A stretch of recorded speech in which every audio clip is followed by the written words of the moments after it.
It turns out now we are living in a post-COVID world where most of our audience participants are watching remotely, and so we welcome them, but I'm really glad to have all of you here in the room with us today. Speakers need an audience. You need to be able to interact with the audience, so you all play a very crucial role this morning, and we look forward to having this conversation with you. I'm delighted that we have this opportunity with the Japan Economic Foundation. Thank you, Kazuo. The Japan Economic Foundation is an underappreciated treasure in Japan, and it's a powerhouse that does many important things. And this is one of our first opportunities to be doing a joint conference, and so we're very grateful for the opportunity. And I just want to say, Kazuo Toyoda-san is a dear friend. We've worked together many years, and I'm honored that we have this opportunity to be with you today. Thank you. The topic for this conference is a disrupted world order, and I must say I can't think of a more dramatic and tumultuous year than the year we've just had.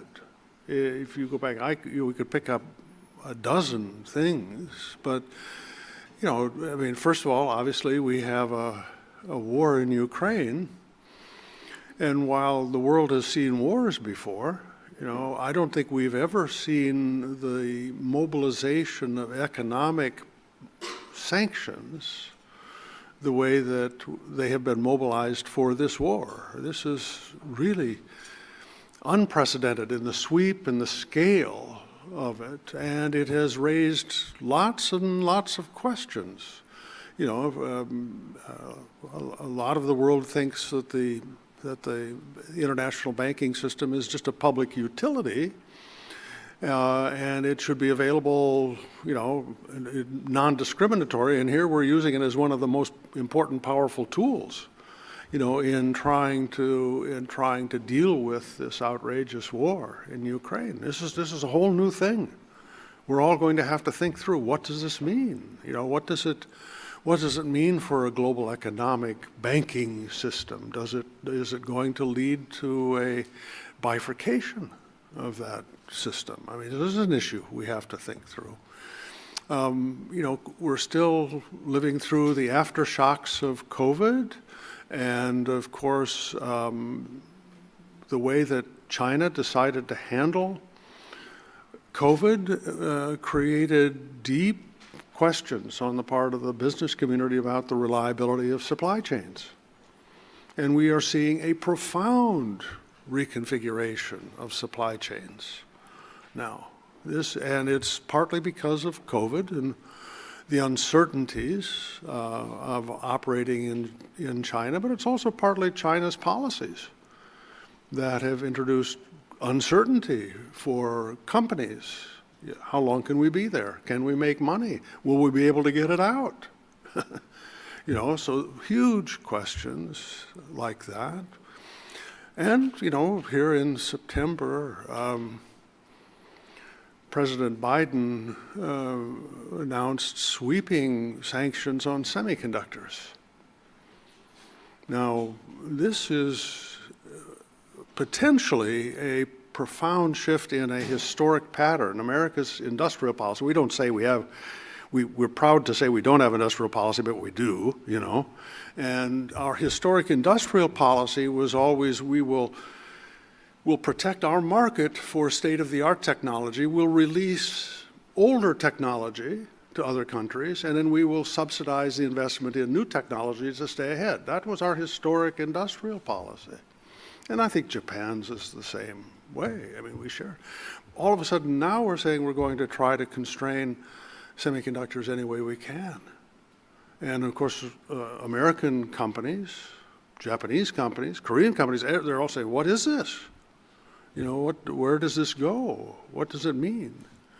So we've got huge issues that have probably at no other time created more questioning and uncertainty about the economic order internationally than we have right now.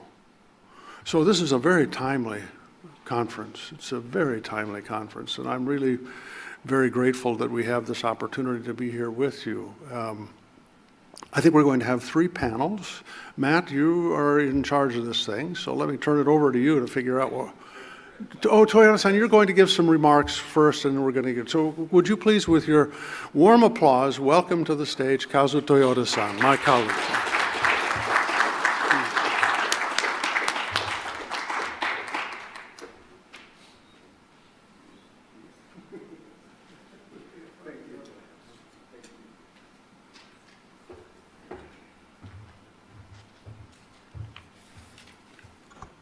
Good morning, everyone. My name is Kazu Toyoda, as John introduced. I'm a chairman of Japan Economic Foundation, so-called JEF. I used to be working with John in every aspect. I used to be a vice minister of METI. And after that, I had working with John in the area of particularly energy area. It took me 4 years to come back to Washington, D.C., simply because of COVID-19. It's a great pleasure that we could get together and discuss important issues which John explained to us today. I would say Japan Economic Foundation was established more than 40 years ago.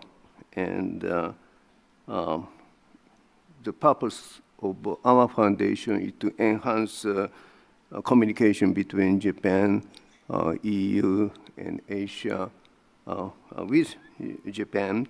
Those countries are quite important for Japan. Simply try to exchange overviews and also understand quite each other. This Japan-US Japan Forum also has a long history of making frank and candid exchange of views for the past 20 years. We have started this series of Japan-US forum with like-minded partners in the United States back in 2003. Today, we are here to learn and discuss how the 2 countries can collaborate further to tackle the challenges of which John explained to us lying ahead of us. Unfortunately, these challenges are increasing, their complexity, and getting more difficult to resolve. But this is simply because in this global world, everything and everybody is so connected with each other. The biggest challenge, undoubtedly, is the prominent rise of rogue states. I don't know this word is politically correct, but as John explained, now we are facing the challenges caused by rogue states. And leaders who have maximized their power with no opponents in the administration. It's really an awful thing. Sort of lack of democracy. But this is, again, a very political sensitive word. Authoritarian versus democracy. It's important to keep democracy, but if we say so, according to some survey, more countries are not democratic. That's a serious issue. But in the world of diversity, the most important stronghold should be a rule that all the players should follow for making a harmonized, coordinated world. If we allow If we allow any state to act along their own rule without observing or at least coordinating with the international rule, we will be in utter chaos. And that's what we are unfortunately seeing at this moment. We need to show to the world a successful economic and political system operated under the rules. This is what Japan is trying to insist, and our foundation is also insist. I believe that this will make every economy prosper in a stable manner in the end. Currently, one of the biggest challenges is the decoupling of the world economy and the political economic conflicts between the United States and China, which could be quite understandable from the Japan standpoint. And in addition to that, unfortunately, the sort of Russian aggression into Ukraine. These disruptions cause more emerging geopolitical risk around supply chain, not only in the manufacturing and trade, but also in other areas such as energy and environment, which may lead to somehow deteriorated climate change challenge. Rapid technological advancement in the area of the national security, including cyber and space, is also our risk. Semiconductor is one of the biggest issues at this moment. Can Japan and the United States cooperate to find solutions for these challenges? I would say certainly yes, although it is not easy. It will be a good opportunity today at the start of the new year 2023, and when we happen to be welcoming our Prime Minister, Mr. Kishida, to the White House later this week to discuss about the deterrence and national security, as well as the international rule-based order from the political, economic, and environmental standpoints. For this forum, this time we have invited from Japan Mr. Bonji Ohara, who is a prominent expert in national security, in the first panel to talk about geopolitics. Mr. Kiyotaka Morita of KEIRIN RACE, which I'm sure you know, very influential economic foundation. For the second session with Mr. Naoyuki Haraoka of JEF, Japan Economic Foundation, as a moderator to discuss the rule-based economic system. And as a moderator, and also, last but not least, Ms. Nahoko Doi, who is a specialist in energy and climate change on the Japanese side. I'm looking very much forward to the leadership of CSIS to push forward discussion. As one of the organizers, I look forward to active and fruitful exchange of views to achieve a constructive outcome to guide us for the brighter future. We have to solve a lot of problems. We have to find a lot of solutions. Today, I hope we could see at least the beginning of that finding solutions. Thank you very much for your attention.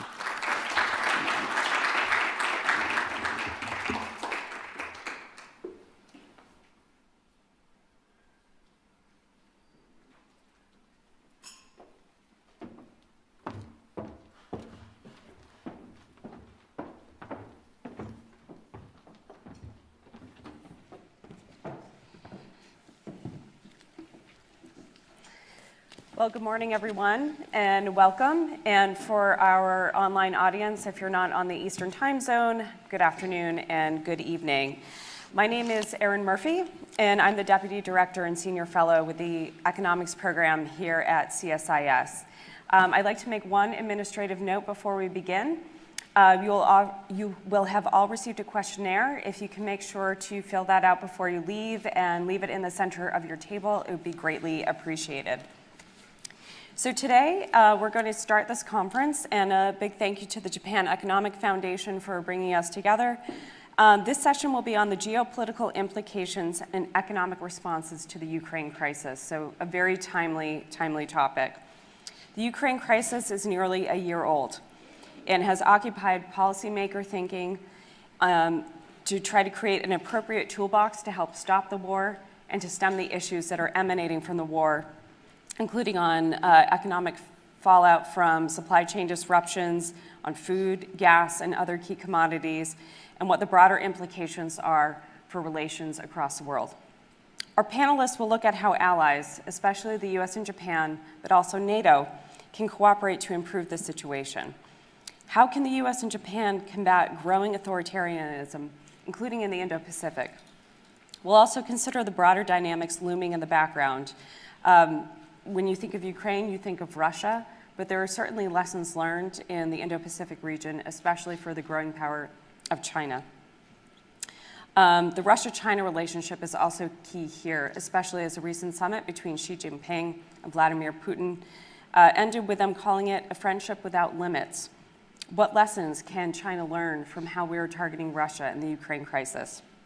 Thankfully, I will not be speaking on this topic because I am joined by experts who can speak very expertly about these complex issues. So I will introduce our speakers. Our first speaker today is going to be Mr. Gerard DePippo. He's a senior fellow with the CSIS economics program. Prior to joining CSIS, for nearly 11 years, he was working in the US intelligence community. And from 2018 to 2021, he was a Deputy National Intelligence Officer for Economic Issues at the National Intelligence Council.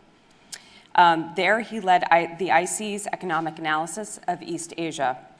He was also a senior economic analyst at the CIA, focused on South and East Asia, and on global economic issues.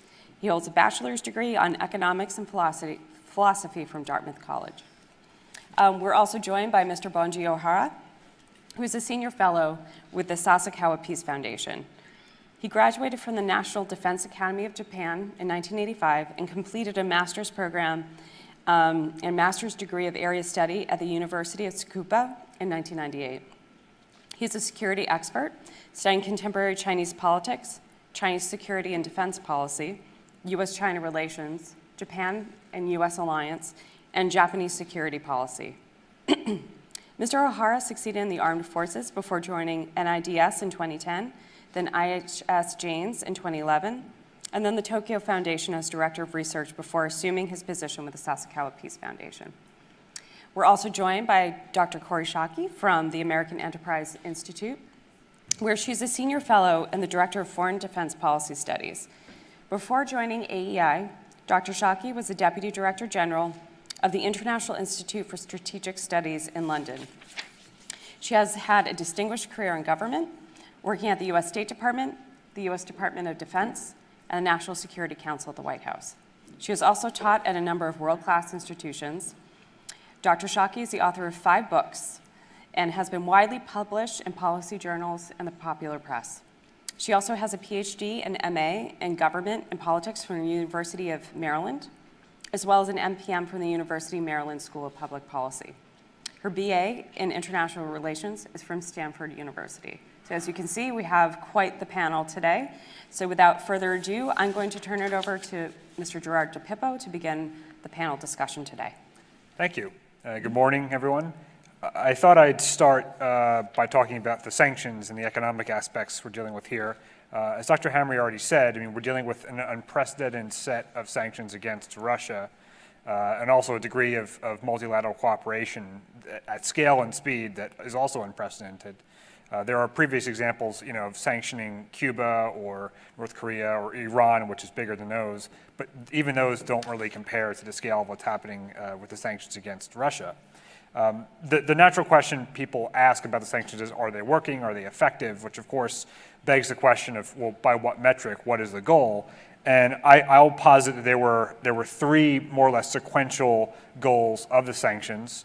The first being deterrence, which failed for interesting reasons, which maybe we could talk about later. The second was, shortly after the war, there was a brief period where there was a lot of talk of destabilization, so the idea of basically triggering a financial crisis in Russia. And then somehow oligarchs would push against Putin and something, the war would end. I think people were quickly disabused of that. And now we're in the third phase and remain in it and probably will for quite some time, which is trying to degrade the Russian economy. So with regard to the specific sanctions, I would basically put them into like four-ish large buckets. The first and the most immediately consequential were the sanctions on the Russian central bank, which froze about half of their $630 billion in reserves. The Allies also cut Russian banks off from the SWIFT network, and the United States and others have imposed full blocking statutes on major Russian banks. The third would be the export controls on technology and industrial imports, or imports and inputs. And then more recently, there are G7 efforts to reduce Russia's energy revenues. So last month, the EU implemented its ban on seaborne crude imports from Russia, and the G7 implemented their price cap on Russian crude oil. Next month, they'll be doing a similar thing for refined products coming out of Russia. I would say that basically, there's two broad phases in terms of the impact on Russia, short-term and long-term. So in the short term, so let's say the first two-ish months of the crisis or after the war started, there was a major financial shock, but then it transitioned into stabilization. So the ruble collapsed as an exchange rate for a while, but then it rebounded. Part of that was because of capital controls that the Russian government put in, but also because of sustained energy revenues. You also saw a large spike in interest rates in Russia, which then eventually fell back down. There was also a jump in consumer prices for about 2 or 3 months, pretty severe inflation. It has since stabilized. Now it's basically back on trend to what it was before the war. And Russia is still earning enormous amounts of money from its exports. Russia no longer reports its trade data, but they do report their current account surplus, which you could treat as kind of a proxy for that. So from January to November of last year, Russia's current account surplus was $226 billion. So by comparison, the same period in 2021, it was $109 billion. So that more than doubled. But part of that is that a lot of Russian imports declined, something like a 40% decline compared to what they were before. We know that by looking at the mirror statistics of other countries that are still exporting to Russia, and you can sort of gauge how much it's fallen down. And that's had a big impact on the Russian economy because there are a lot of goods that are no longer available or are at a greater cost. The longer term, where we are now, is it's basically slowly bleeding the Russian economy. The export controls are particularly important for that. There are a lot of industrial inputs that Russian factories can no longer get. So for example, the Russian car production, they no longer have airbags or touchscreen TVs, right? Because they can't get those. Foreign firms did what was called self-sanctioning, which in many cases they weren't ordered to leave, but they basically committed to leave or have tried to leave. It's difficult to liquidate some of those assets, but there are a lot of foreign firms, more than 1,000, that have at least in some degree committed to leaving the Russian market. There's also brain drain. So a lot of skilled Russians fled. They also fled after the partial mobilization in September. It's hard to quantify, but it's probably about 1 million workers maybe. And it's, Russia's not all that big in terms of population, so that makes a big difference. But overall, the macro impact on Russia is less than what was forecasted at the beginning. So when the war started, there were a lot of quick analyses estimating how big the shock would be, what the sanctions would do, et cetera. And their consensus was something like a 10% contraction in Russian GDP in 2022. Well, as of November, the latest data, it looks like it's something like a 4% contraction. So less than half of the expected damage, at least at the macro level. Why? Well, there's two reasons. The first is kind of a generic one, which is that I think it's very difficult to model these kinds of shocks. They're sort of not in the data set, so to speak. And I think people generally underestimate economies, particularly market economies' ability to adjust to those kinds of shocks and population's ability to sort of to make do. But the second thing is that Russia continues to earn substantial energy revenues, and that's really a big part of the story. So last year, something like, depending on the month, about 40% of Russian federal revenues were from oil and gas exports through various streams of taxes and such. Prices surged in 2022, especially for natural gas. So historically, it was something like 20% of Russia's revenues were natural gas, 80% were crude oil or refined products. it was about 50-50 for a while last year because natural gas prices in Europe were extremely high. But that is changing now. The net effect, fiscally speaking, is that Russia looks like it's on track to have something like a 2-ish% of GDP deficit in 2022, which is actually not all that big in the scheme of deficits. But they also have their sovereign wealth fund, which has something like $110 billion in assets, something like 6% of GDP. It's worth noting that part of Russia's so-called Fortress Russia strategy after the sanctions in 2014 because of the annexation of Crimea, they built up their balance sheets such that they had a lot of reserves, they had conservative budgeting, they expected kind of a low price for energy, and their debt levels are quite low. So they also were never really reliant in recent years on foreign financing for that debt. So they were kind of well hardened in advance of the war. But military production does appear to have been disrupted. It's hard to quantify that, but there's plenty of anecdotes, for example, of Russian firms like trying to get semiconductors out of washing machines and other devices that could be then put into weapons because certain chips are controlled and difficult for them to obtain. And also, even before the war, their military industrial capacity was far below the burn rate that they're actually experiencing in the conflict. This year is going to be probably worse for Russia because of the falling energy revenues. Europe has basically weaned itself off of Russian natural gas at great expense, but they're doing it. And the export controls have a cumulative impact. So I would basically treat it as Russia as being on a sort of permanently worse economic trajectory, but it's not a collapse. I think there's a kind of a theoretical question of what is our theory of victory with sanctions. And I think at this point it's just you're essentially trying to degrade weapons capabilities, but also to put enough fiscal pressure on Russia so that they have to basically monetize their domestic debts, which will then cause inflation, which reduces household savings, and maybe there'll be some political pushback, but it's debatable whether that will happen. And then I'll just close briefly by mentioning the elephant in the room, which is the China analogy.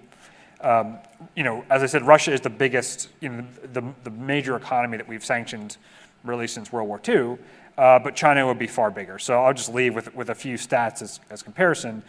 So before the war, China's GDP was about 10 times the size of Russia's. Chinese banks, which are enormous, had 30 times the assets in value that Russian banks have. Cumulative foreign investment into China was, in dollar terms, something like 6 times. That's probably understated, but certainly much larger than in Russia.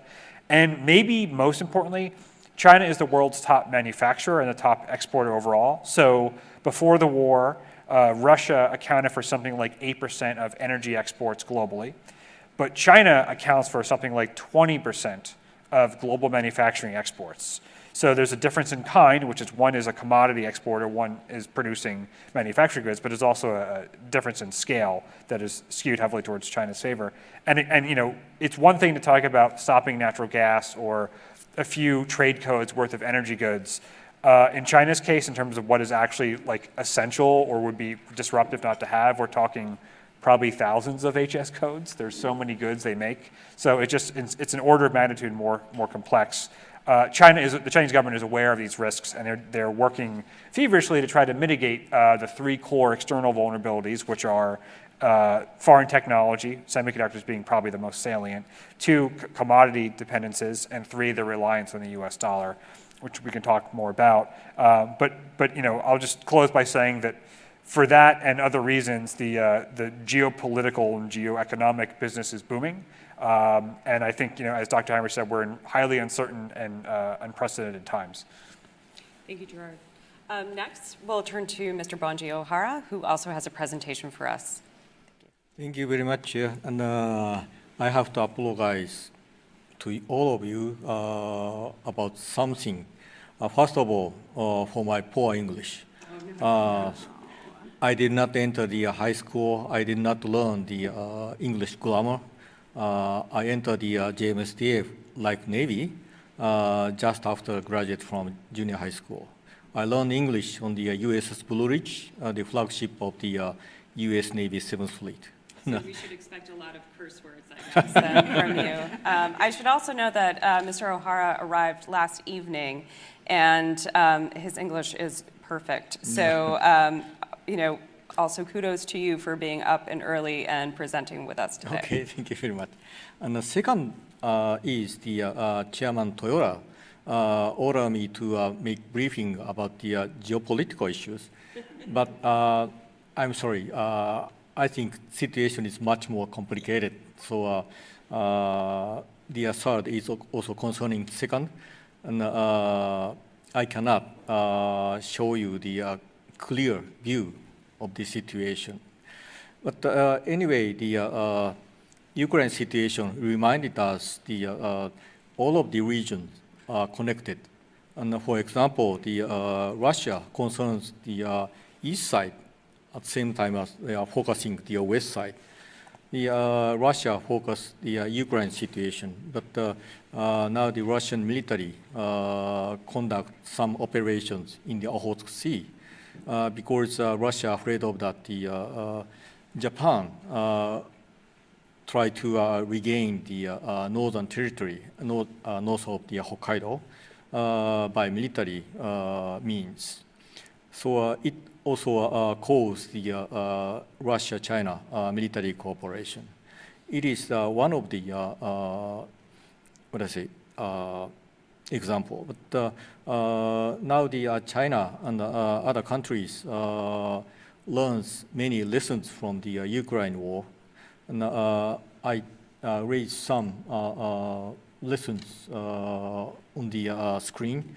I don't read every lessons, but you can understand there are many different level of the lessons.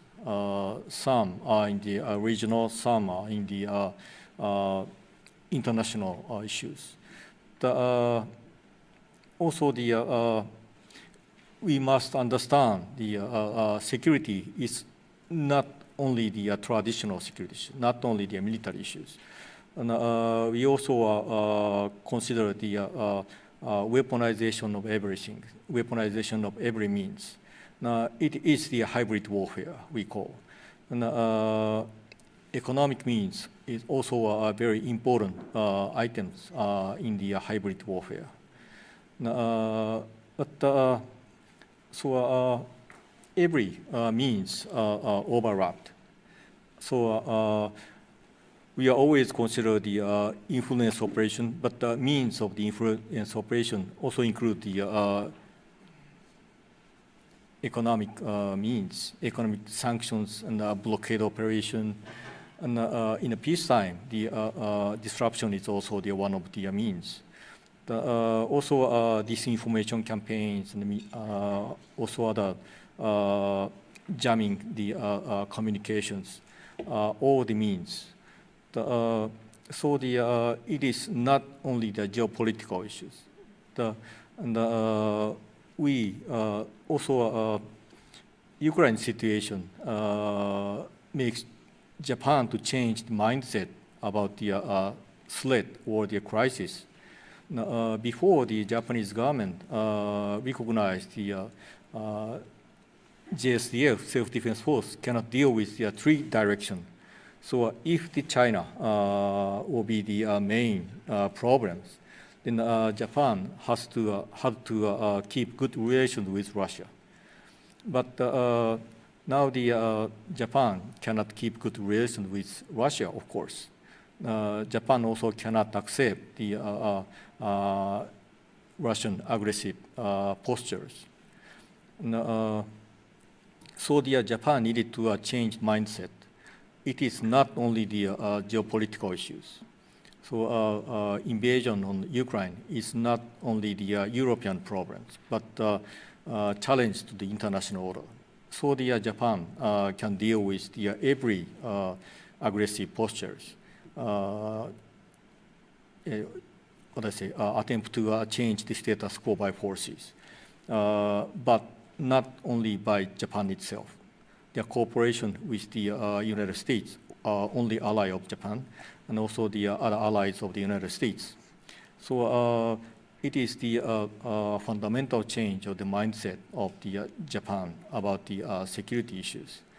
And also Ukraine situation made Japan to extend or the change recognition about the nature of the crisis. And now the Japanese government and also the many experts are always insisting that the Japan need to consider the economic security. Maybe economic statecraft or something, but Japanese said economic security. So now the some experts always raise the dime, the diplomacy, information, military intelligence, and economy. The U.S. has always taken the traditional political warfare. And China raised the holistic security architecture in the 2014. Those kind of ideas include all of the means inside of the security. The China said the political, economic, cultural, technologies, resources, and the nuclears, and outer space, all of the domains must be included into the security operation. So Japan also start considering the what is the security. But on the other hand, the China did not want the international community to be unified and to deter the autocratic countries when they try to conduct some aggression or the armed invasion on the other region or countries. But China overlapped the situation in Europe on the Indo-Pacific. So China always tried to divide the each countries.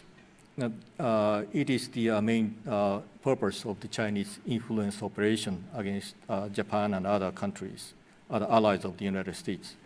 They want the allies of the United States keep distance from the United States. Then the effort by the international community cannot have the enough efficiency. One of the example is also the nuclear balance. In China tried to increase the nuclear warhead at least 1,500 until the 2035. The U.S. Department of Defense reported. Now the China using the plutonium product by the nuclear power plant. So, but those kind of the behaviors makes the non-nuclear nations to feel the unfair between the nuclear powers and non-nuclear nations. And, also, the United States has to deter the both China and Russia at the same time. So the power balance will be changed in the future. So it is the international problem. But on the other hand, we also learn the economic sanctions cause the some kind of direction reverse to the globalism. Some countries or many countries or all of the countries try to keep the enough resources for its own countries. Some European countries close to Russia then get the energy with the low price, and every country try to keep the enough food by itself. But so there are some different directions. Deterrence, effort of deterrence will be unified, at least in the United States and allies and the partner countries. But in the economic situation, the every country try to keep its own resources. So my question is, what kind of the influence of those kind of competitions about getting resources for foods on our effort to unify the different means between countries. So I've not yet get answered about the question. Now, I'd like to ask the economic expert about the influence after that. Thank you. Thank you, Bonji, and you're doing my job for me as moderator to ask Gerard a question, so, and for the broader audience to consider as well, but that's an important question. Dr. Korishaki, I'm going to turn over to you. Thank you. So what I thought I would do, given that my colleagues have done such a wonderful job laying out both the economics of the war and the broader geopolitical aspects, is to say a few things about what I think the lessons of the Ukraine war are for Japan and the United States, and then what I fear the lessons China is learning, which are not the same thing. So the lessons of the Ukraine war. First, there are serious challengers to the liberal international order. I mean, the fundamental precept of the order that we built together after World War II was that borders only change by negotiated consensus. And Russia has collapsed that expectation in Europe, of all places. And so boats are rocking, and I think it's important and significant that countries beyond Europe, Japan, Australia, Singapore, South Korea, moved to join a cooperative effort to uphold the order. It really matters that we understand it in terms that broad, in part because it's our best defense against the exasperation of peoples and governments outside of Europe who say, why does this war matter when you don't care about other wars? You don't care about Syria, you don't care about Tigray, you don't care about war crimes in other places. And I think the answer is you have to start somewhere, and we're starting here. The second lesson I think is important from Ukraine is you cannot tell how good a military is until you actually fight it, right? All of us thought Russia was the second best military in the world, and it's not even the second best military in the former Soviet Union, right? Ukraine has fought them to a standstill, and I don't think anybody expected that. Well, we have evidence that the US government didn't expect it because we wouldn't give weapons to Ukraine at the start, fearing that they would very quickly be in Russian hands. And that line has gotten more and more relaxed as time has gone on, and Ukraine has fought so bravely and has also weaponized everything, right? The ballerinas of Ukraine are a major source on the fighting line, and the strength and vitality and pulling together of Ukrainians has been a real model for all of the rest of us who have had the luxury of thinking we can just let our military take care of these problems, that we don't have to cooperate as a society, we don't have to make contributions beyond paying our taxes to this. Third lesson I think is important is we all thought economic sanctions were going to be how this, it was going to be the equivalent of flying sharks with lasers. It was going to revolutionize warfare to have such a strong economic tool. And the Biden administration very much wanted to rebalance American tools of influence, less military, more economic, and more diplomatic.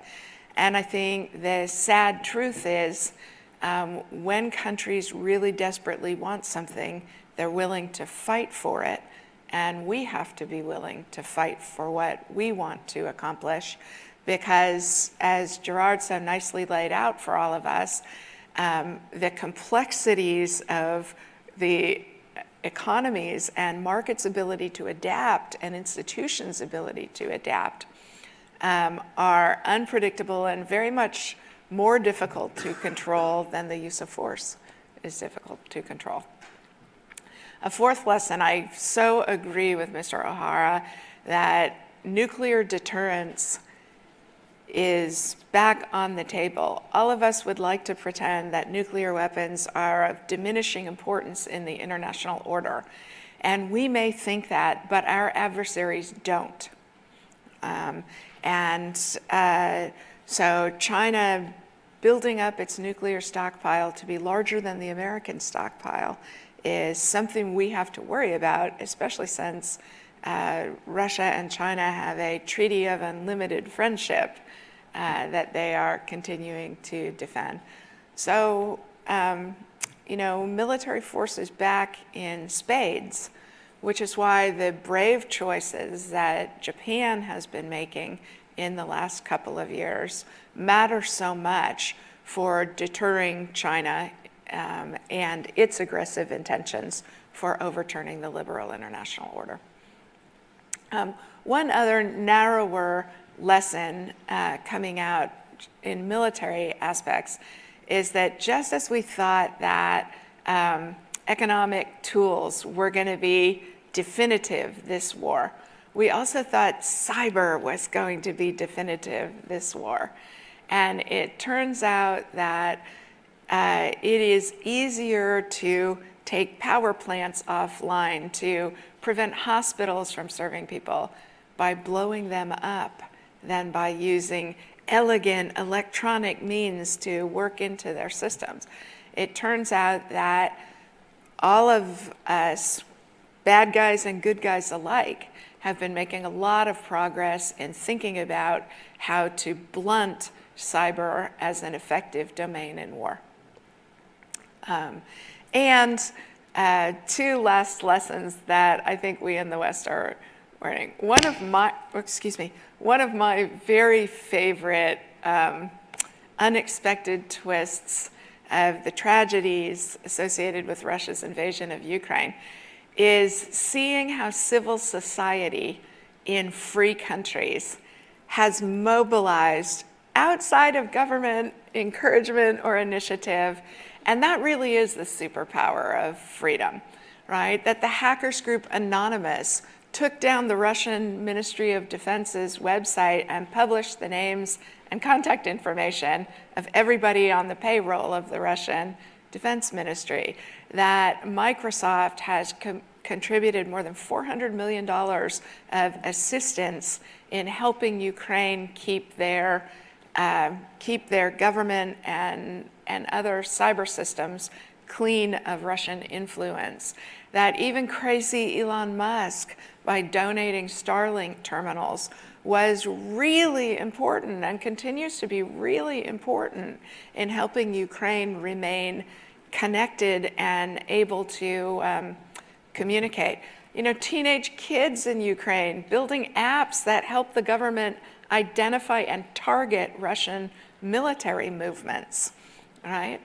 All of these are the vibrancy of freedom, and I think you can see comparatively the real difficulty of the Russian military and of Russian society to compete in the weaponization of everything.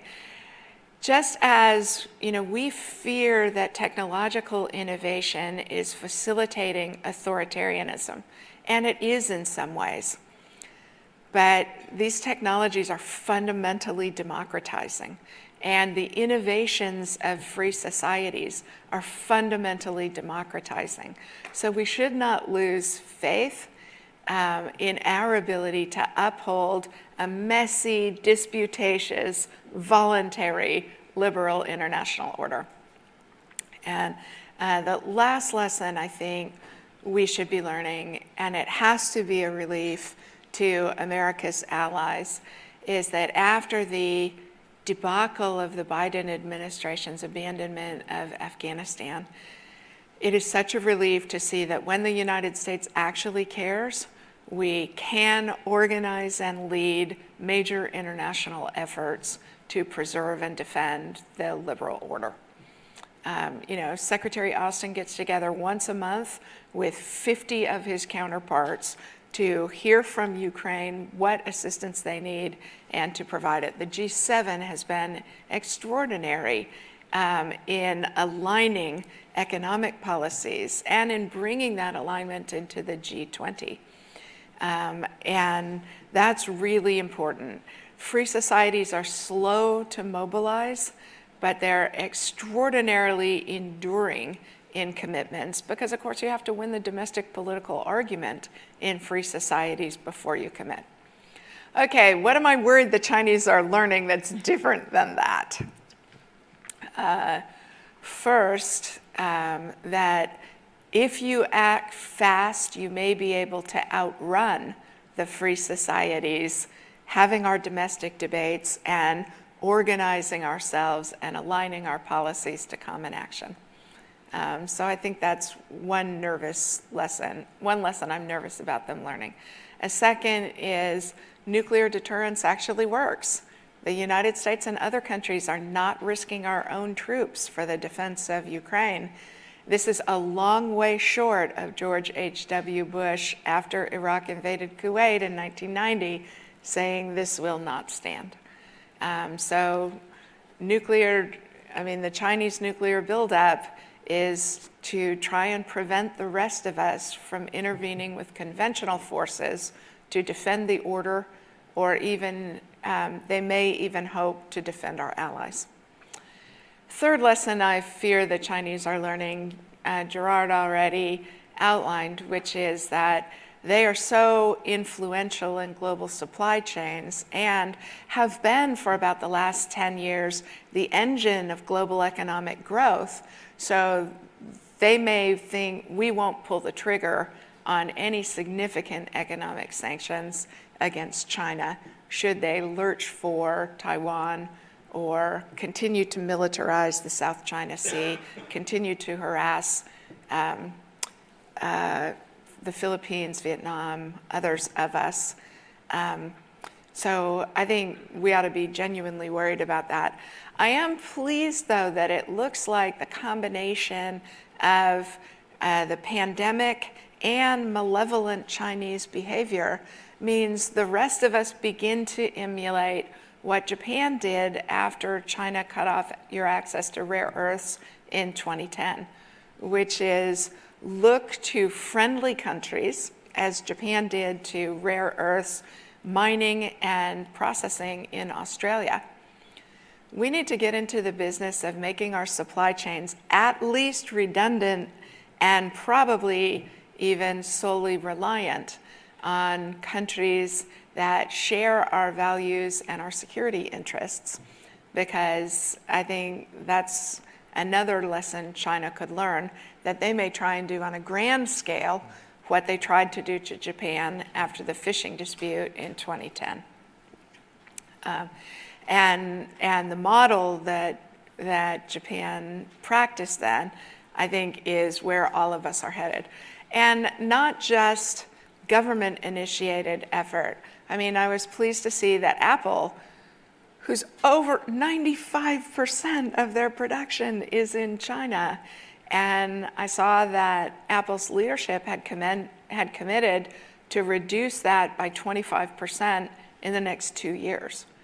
So my last worry of the lessons China is learning is that if they give businesses and civil society groups in free countries time to adapt, that we are going to make ourselves more resilient. You do see the beginnings of the bifurcation of globalization into support for the countries trying to change the rules and support for the countries trying to sustain the rules.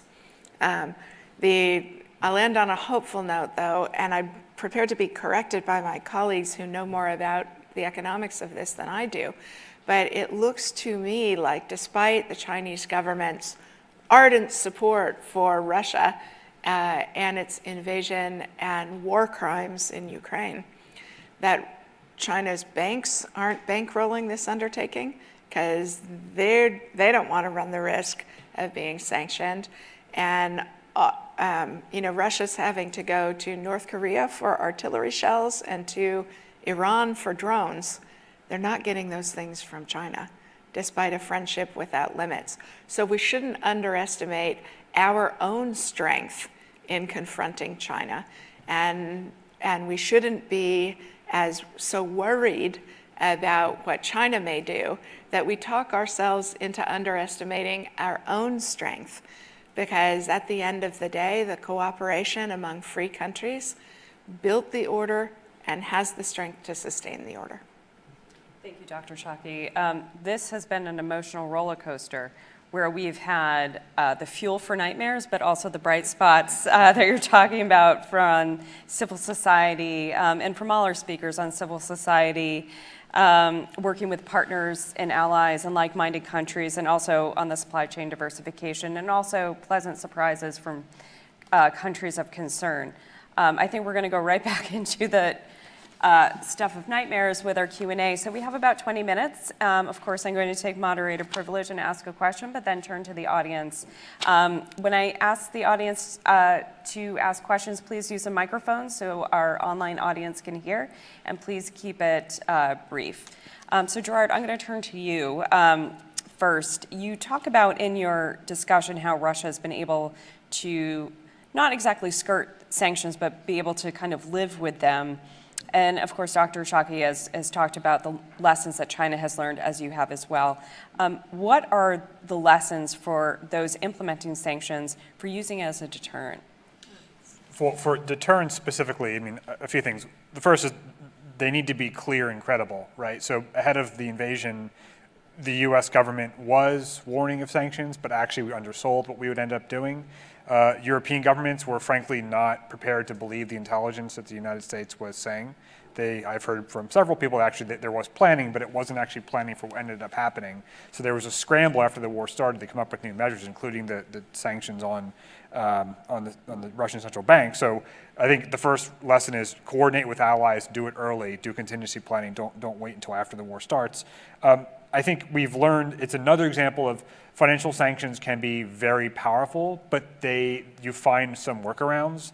Export controls seem to have kind of a slow burn effect.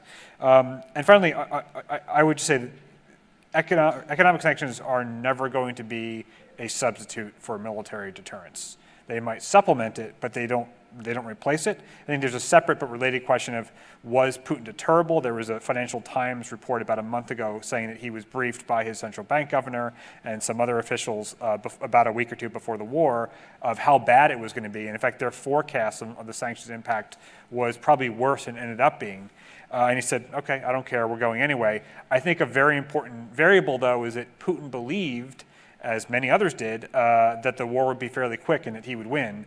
And I think you have to consider the counterfactual, which is that if the Russians had taken Kyiv quickly and basically done as well as they thought, we probably would not be using new sanctions. We would probably be dwindling our interest in doing that. So in a sense, he was right, but his logic was sound, but his conclusion was based on an erroneous assumption. Great, thank you. Bonji, you talked about the weaponization of everything, and that can be from economic, statecraft, to food, to supply chains. But I'm going to take it back to how we traditionally think of weapons and get more to the Japan case of things. Japan has announced it's going to increase its defense spending to 2% of GDP. This is a huge step. What is your reaction to that increase in defense spending? Is that to the point that you were making that Japan can really only deal with one side at a time, but now getting it from three sides? Is this supported by the broader population? What's fueling this increase? Yes, as my recognition, the 2% of GDP is still not enough to fill the gap. Japan did not make enough effort to build the SDF, self-defense force capabilities. Now the Japan need to do many things. But why the Japanese government show the 2%? It is I think one of the standard to show its own effort. And, Japan has intention to cooperate with the United States and also European countries, NATO countries. Japan wanted to show Japan also making effort to deter the autocratic, aggressive behaviors by autocratic countries with the Western countries. Japan need to show its effort by number. So 2% has the meaning of the Japanese effort. But unfortunately, the Japanese administration failed to explain well to the Japanese public about why Japan need to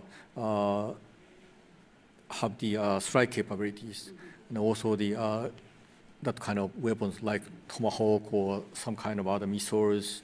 60-70% of Japanese people support the increased budget or the armed build-up, but 70-80% of Japanese people oppose the increased tax for using to building the armed build-up.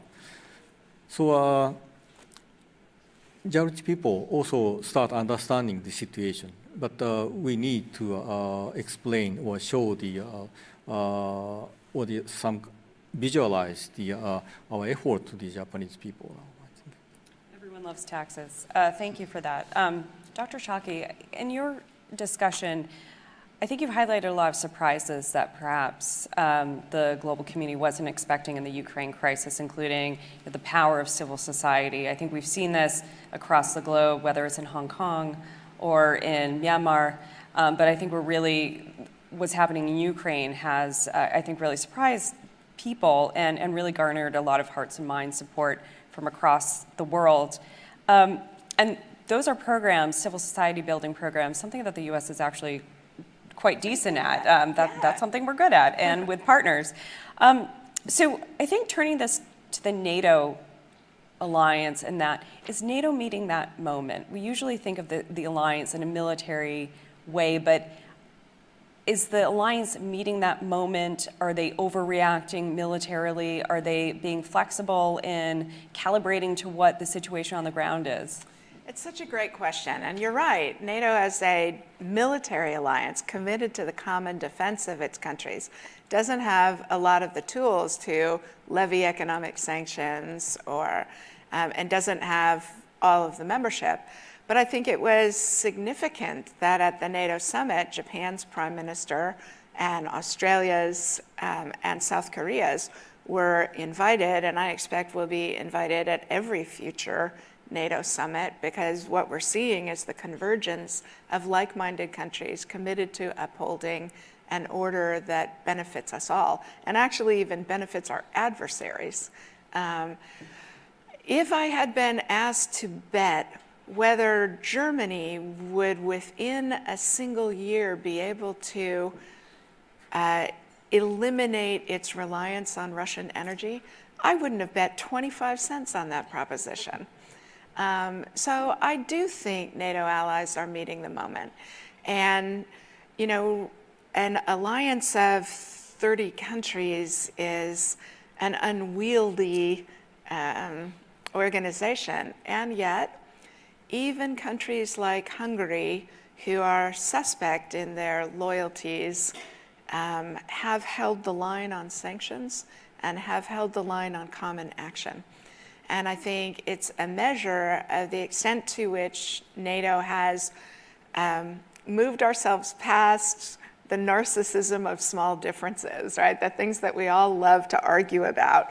Germany's not spending enough on its defense. Everybody has to meet 2%. Turkey's being problematic again. All of those things are true. And yet we have seen remarkable solidarity. We've seen two countries, Sweden and Finland, who have been neutral for hundreds of years, choosing to join the common defense.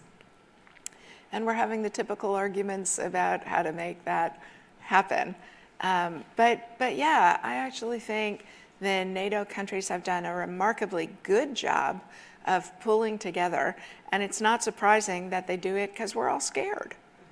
And when you're scared, as I think we have seen in the Japanese-American relationship as well, we are worried about China's behavior, and that's making a lot of things possible in our cooperation that wouldn't have been possible otherwise. Because when you're scared, it feels so much safer to be standing shoulder to shoulder with your closest friends. Exactly. All right, I'd like to turn it over to the audience and give you all the opportunity to ask our panel of experts any questions that you have. There's a microphone in the middle here. Yes, would you like? Oh, Matt, do you want to go first? I'm just going to model so that we get it started, but go ahead. Okay. You have to commute to get to the microphone, so you get some steps in today. Hello, my name is Katsutaka Hayashi from the Embassy of Japan. Well, thank you for the very insightful conversation. My question is for Dr. Sheikh. I very much agree with your view that China learned, get a lot of lessons learned from the situation in Ukraine. But I wonder overall whether those lessons they learned could make them more cautious, or careful, or make them more bold in the context of their ambitions on Taiwan. Thank you. That is a fabulous question. And I think we don't know yet is the honest answer. I think the innovations, the speed and breadth of intelligence declassification and sharing in the run-up to the war is likely to make the Chinese cautious that they could organize a potential blockade or a potential invasion of Taiwan without you and us knowing and telegraphing that to the world. I also think they should be worried about whether their military can actually sustain itself in a fight. A lot of militaries look good on parade grounds, but day two of a battle when you're taking lots of casualties and running out of ammunition is a different kind of grit. And countries that haven't fought wars in a long time ought to be doubtful whether their militaries have it. But I am more worried than I think those two factors should show, because I think the Chinese are arrogant enough, the Chinese government is arrogant enough and actually racist enough to think they're going to be so much better at this than we are good at this. And so I am genuinely nervous.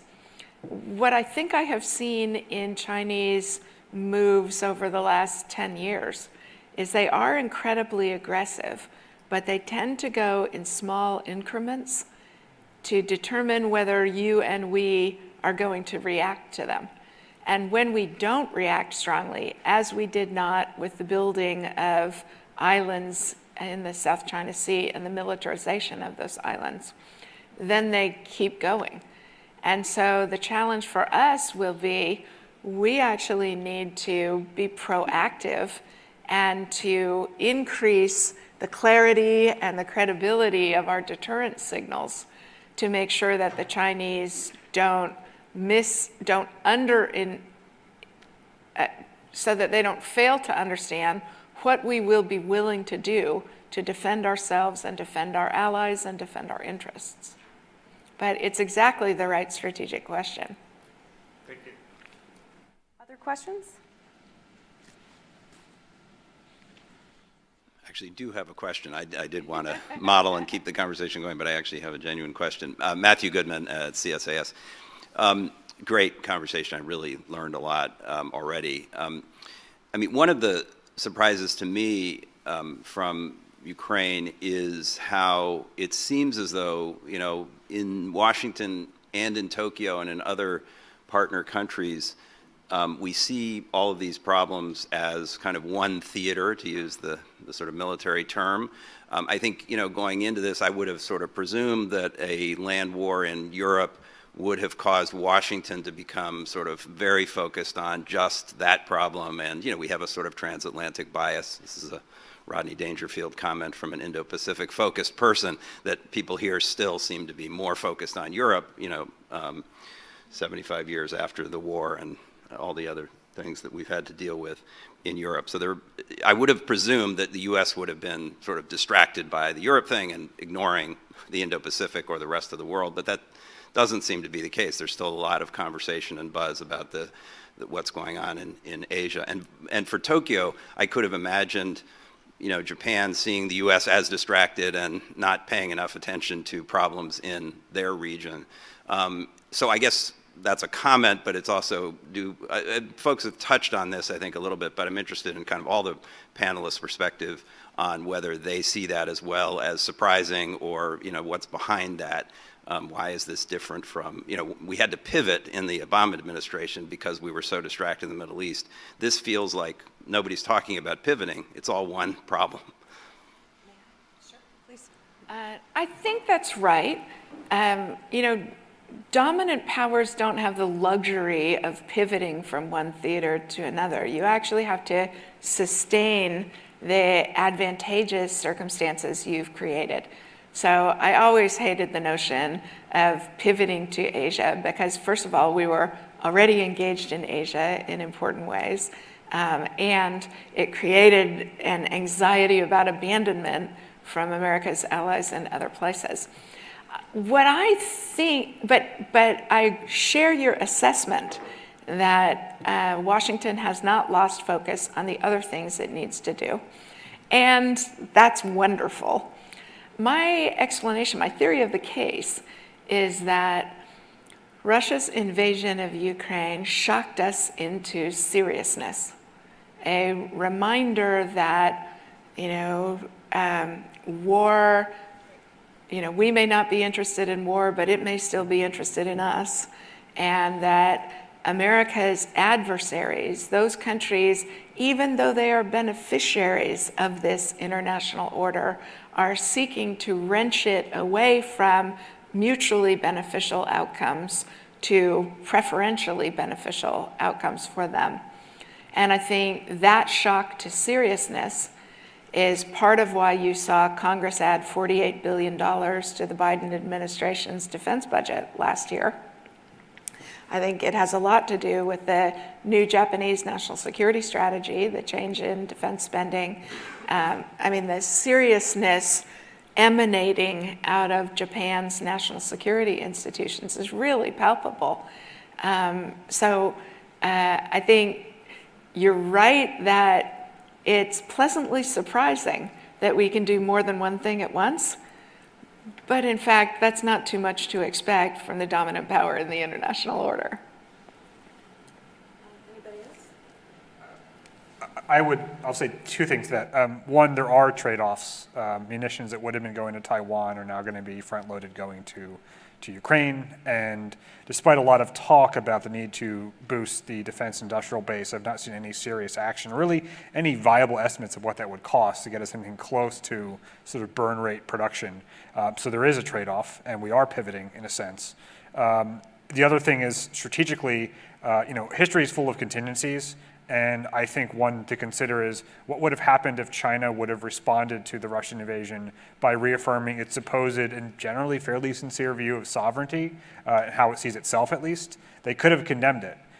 They did not. If they had, and if they, let's say, would have behaved differently over the Nancy Pelosi visit, I suspect it would feel much more of a European pivot than we're having. But China basically, 2022 was a terrible year for China for many, many reasons, but diplomatically they handled it terribly.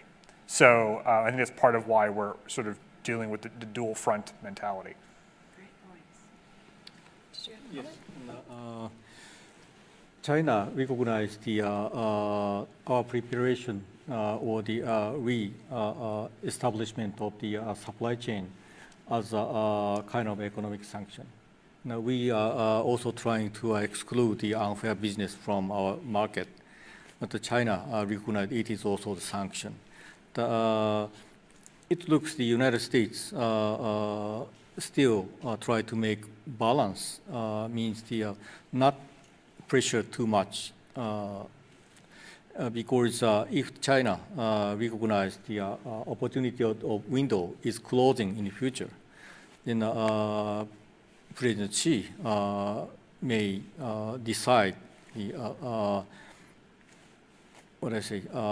conduct some operation by the hard power, like military operation. So economic sanctions or the re-establish the supply chain also has the aspect to pressure the autocratic countries. We just wanted to keep our supply chain and keep the resources, but the China may have the different perception on the our activities, I think. So we have a minute left. Did I see a question over here? Yes, can you please go to the microphone? And this is our last question. Thank you for very insightful discussions. I'm Wakikazu, exchange student from Japan, currently studying George Washington University.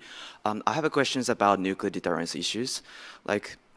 It seems to be that one of the difference between China and Russia is that China has historically upholded its no-first use doctrine and say that their nuclear forces is just for defensive purpose.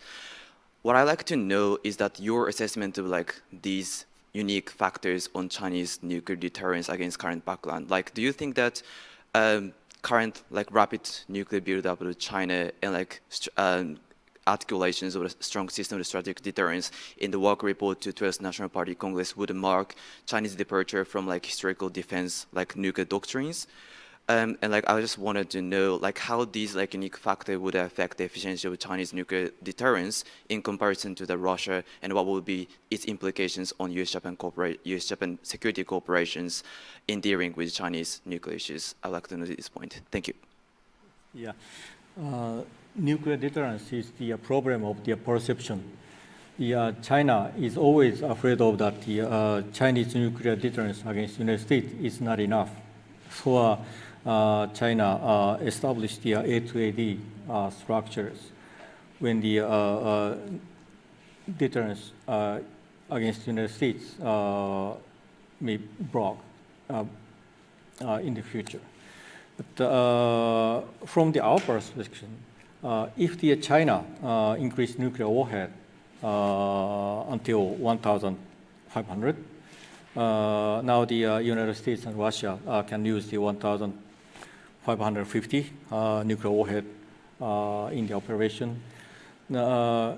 U.S. need to deter not only Russia, but also need to deter China. So U.S. may recognize the 1,500 is not enough to deter the two different actors. So two actors and three actors are quite different. So if China build up the nuclear capability, then U.S. construct the new nuclear strategy. But Russia and China, of course, respond to the U.S. nuclear strategy. It is the it means the three actors will be in the negative spiral of the nuclear deterrence. So I don't think we should give any credence to the Chinese commitment to no first use of nuclear weapons. Because first of all, I don't want to bet my security on the Chinese government keeping its word. Second of all, if they're so committed to no first use, why are they building hypersonics, which are strategically destabilizing and only useful in a nuclear mission? It's hard to imagine conventional missions that would be useful or cost effective for. And the third thing I would say is that pledges of no first use feel nice, but when they're inconsistent with force structure and when they're inconsistent with other behavior of a government, they just don't have any credibility. Terrifying. Thank you all. Just a quick note to our audience, both here and online. We're going to take a quick 10-minute break and return at 10 a.m. EST for coffee, Zoom break, and for us to switch out the microphones. I would like you all to please join me in thanking our panelists today.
So I'm going to start the second session.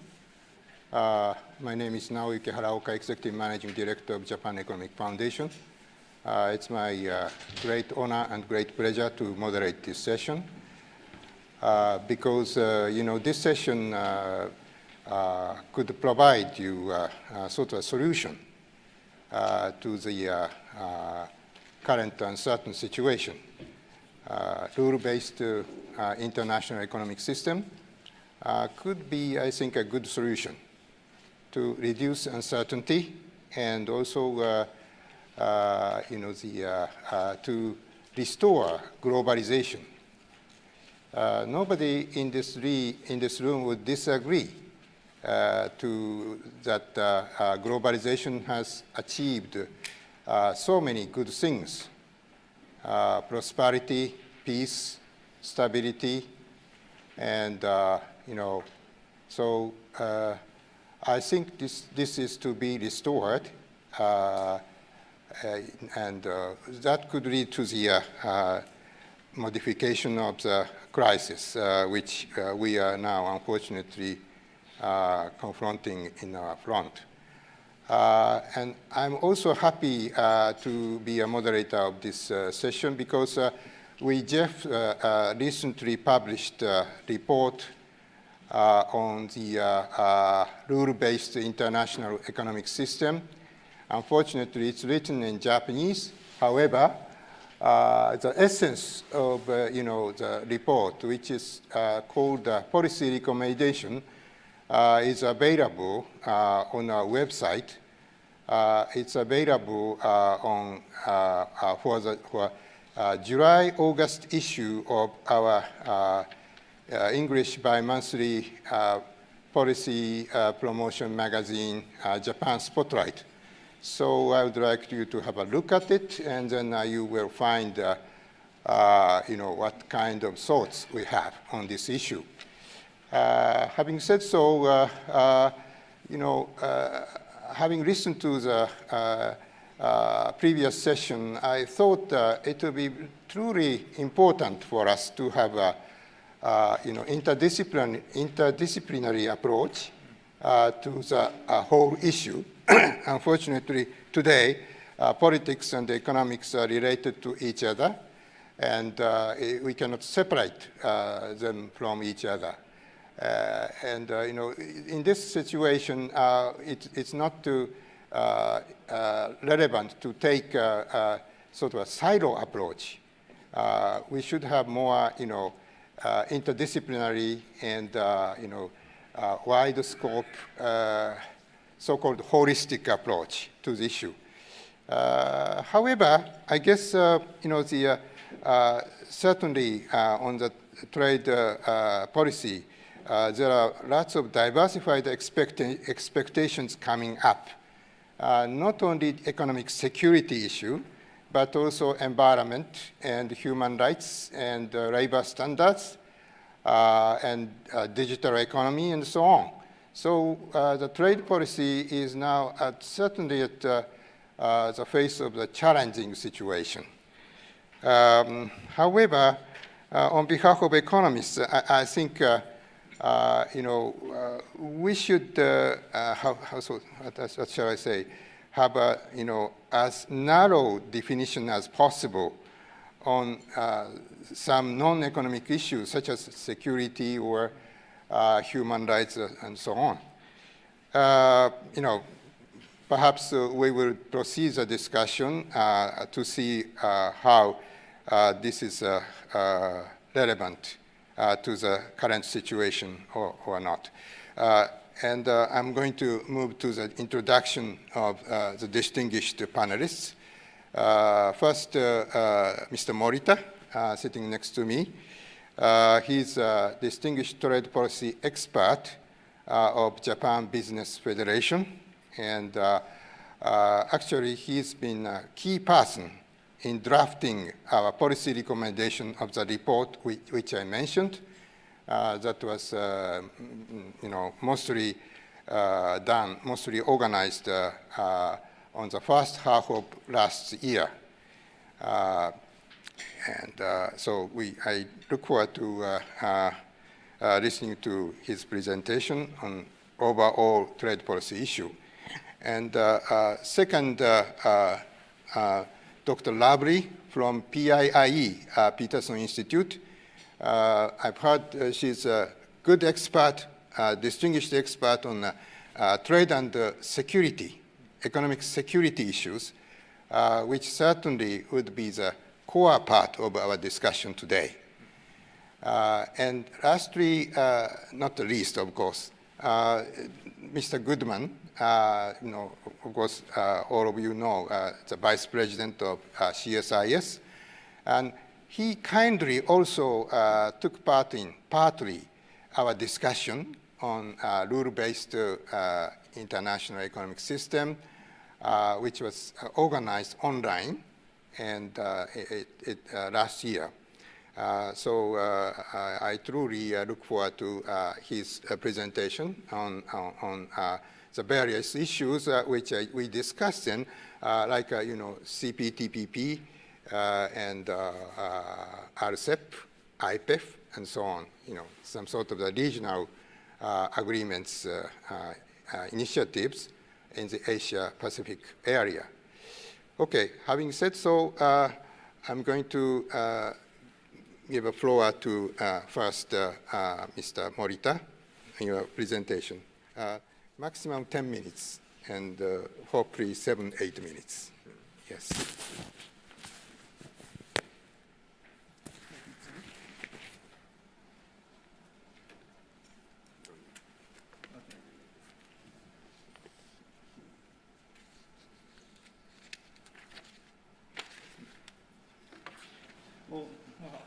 Thank you very much for the introduction. Very nice to be here. So first, let me start from the Japan-U.S. relations, trade relations. As you know, TPP negotiations began in March 2010, and 3 years after the start of the negotiations in 2013, Japan participated in the TPP negotiations. And when Japan participated in the TPP negotiations, we are away behind the United States. So we chased after the United States in order to catch up with the negotiations. And finally, in February 2016, TPP was signed. However, a year later, the United States withdrew from the TPP, and after the withdrawal of the United States from the TPP, this time the United States chased after Japan to have a bilateral trade agreement. It was called the Japan-U.S. Trade Agreement on Goods, and it was called a tag. And actually, it was just like playing tag. So first Japan chased after the United States to participate in the TPP, and this time United States chased after Japan to have the bilateral trade agreement, and it was just like playing tag. And finally, in January 2020, the bilateral trade arrangement with the United States went into force. And from the business sector's point of view, we are quite happy with the bilateral trade arrangement with the United States. But however, we do want the United States back in the TPP, considering the global supply chains. And also, we have a very high expectation on IPEF, which the negotiation started last September. But we do not think IPEF would substitute the TPP because it does not include market access. So what shall we do in that case? So unfortunately, I don't think the United States would be coming back to the TPP in the near future. But I do think there is a possibility that the United States would participate in a new framework which is very, very similar to TPP. So now the KEIRIN is proposing to establish a trade arrangement comprised of G7 countries. And as on this slide, there is a Japan-US trade arrangement between Japan and US, and between US and Canada, you have the USMCA, and between Japan and the EU, we have the Japan-EU EPA. So based on those existing trade frameworks, we may establish a framework which covers all the G7 countries. So I think this could be one of the solutions to rule-based trading system. So next, can I move on to Japan-China relations? Oops. Yes. For Japan, trade relations with China is very important because China is by far the largest trading partner with Japan. But on the other hand, regarding China, we do have the economic security issues. So on the other hand, on one hand, we have to promote trade with China, but on the other hand, we must be very careful about giving away critical technologies.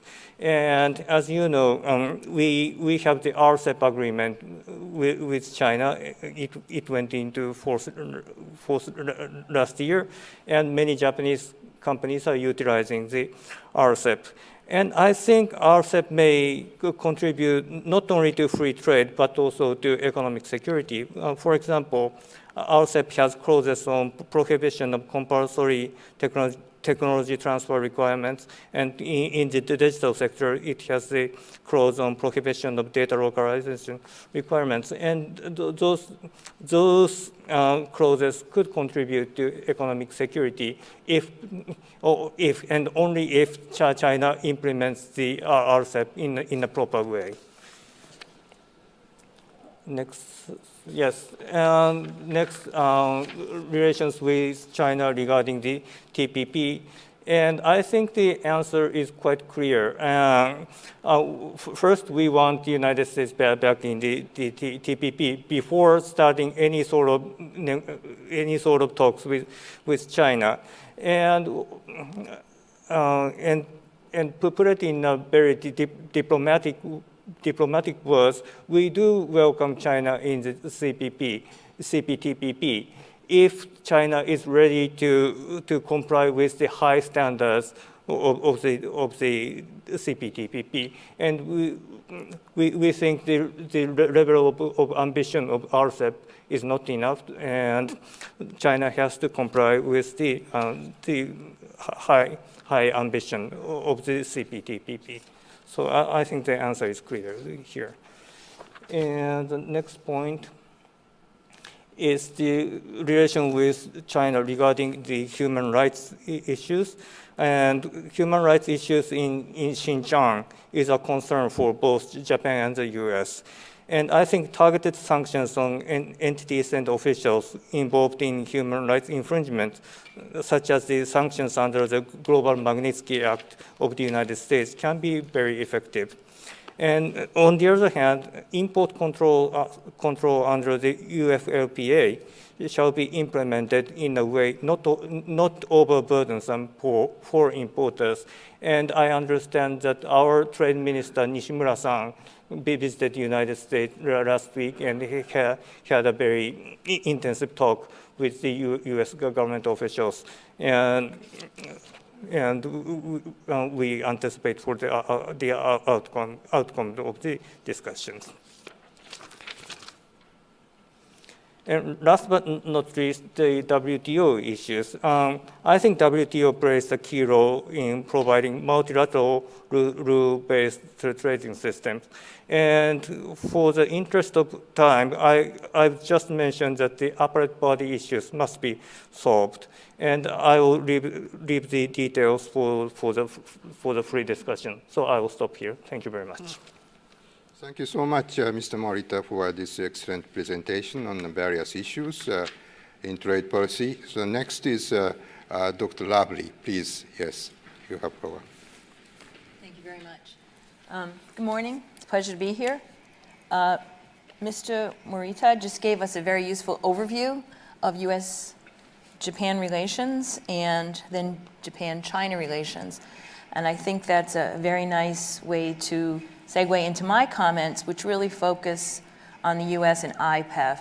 Some folks, some observers view IPEF as partly a partial solution to the current situation that we find ourselves in, which is basically that the rules-based global trading system is under threat and is being eroded daily.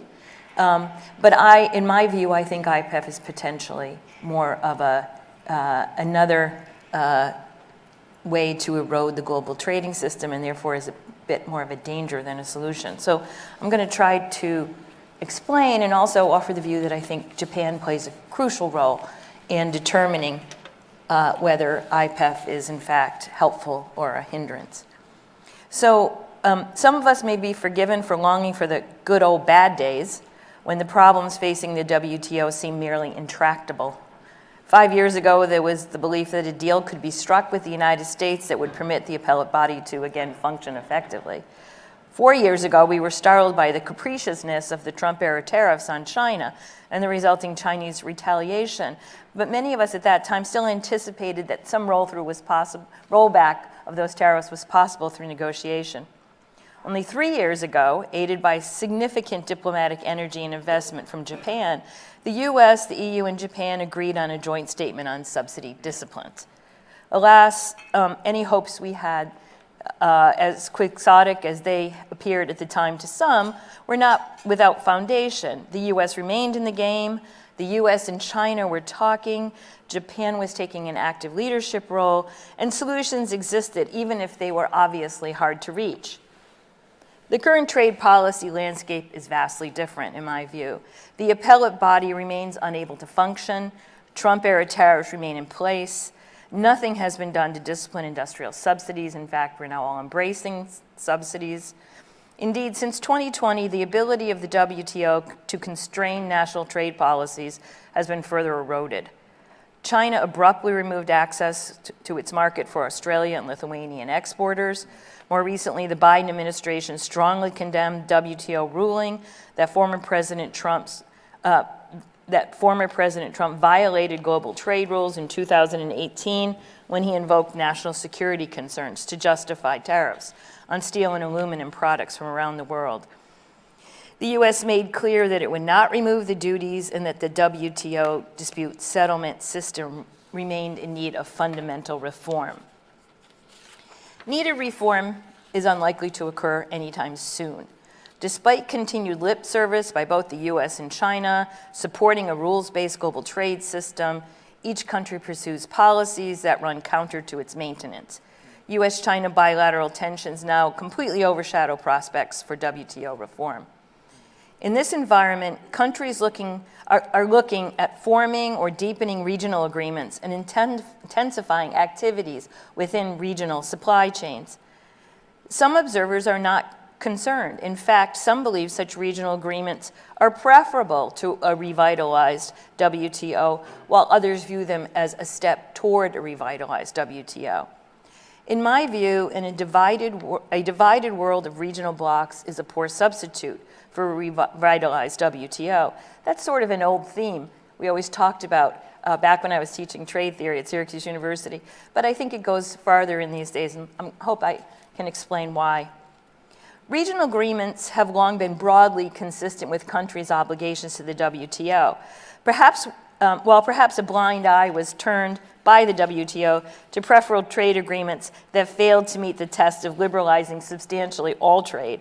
Until recently, regional agreements were designed to encourage trade among its members. Trade diversion, the substitute of trade with other FTA partners for trade with outside countries, was often a byproduct of FTA formation, but it was not, in my view, an intentional outcome or goal of FTA formation. Today, new regional agreements and alliances are perhaps being formed in ways that challenge WTO norms, especially the principle of non-discrimination. This is an important manifestation of the search for economic security that I think we have to grapple with. By its recent trade actions, the U.S., and I will focus mainly on my own country, the U.S. has made clear its intention to reduce China's role in the supply chains that serve the American market. Export controls on sales of semiconductors and semiconductor manufacturing equipment were clearly designed to move the U.S. away from reliance on Chinese-made chips. Perhaps that's the cleanest activity we will see. As we move forward into other types of goods and services, the issues become more difficult. Some may think chips are difficult. I think they're probably the easiest of these. Perhaps the clearest demonstration of U.S. attempt to, in some sense, bifurcate global supply chains is the effort that does not mention China, the Indo-Pacific Economic Framework. At its core, IPEF is an invitation from the U.S. to other countries to participate in efforts to alter the direction and content of regional supply chains, to replace China in the supply chains that serve the American market. IPEF partners are being asked not only to serve as alternate and officially sanctioned sources of U.S. imports, something many would welcome. They're also being asked to constrain their own sourcing to other friends. In short, the American plan is to build discrimination into the DNA of IPEF. But one might argue that IPEF is not a trade agreement, it's simply a group of friends committed to a world of high standards. This is certainly what we hear from the U.S. government. However, as U.S. Trade Representative Catherine Tai has made clear, IPEF is not a traditional economic trade agreement and will not include trade negotiations. It is viewed as an economic agreement. But it does not take a lot of imagination on our part to see that standards can be used to discriminate as well as easily as tariffs can, and that the U.S. may encourage friendshoring, not by trade liberalizing moves, which would offer preferential access to friends, but by trade constraining actions. In other words, the fact is that it is not a traditional trade agreement does not mean that it cannot undermine the current configuration of a global trading system built on non-discrimination. Regionalism is thus, in my view, a move to splinter global value chains and create at least two supply chains, one that will serve the U.S. and one that will serve the rest of the world. There are so many questions around this effort that we have yet to ask. How deep into global value chains will U.S. demands for friendshoring go? This is an important issue. The U.S. moves against 4 Asian countries for circumvention of U.S. anti-dumping and countervailing duty tariffs on Chinese solar cells suggests that the U.S. will go into value chains, but we frankly don't know if this will go further into other types of products. How will the IPEF countries respond to U.S. demands, given that most are already members of RCEP, which includes China? China and ASEAN are beginning a new round of negotiations on the ASEAN-China Free Trade Agreement. Can ASEAN countries really run 2 supply chains?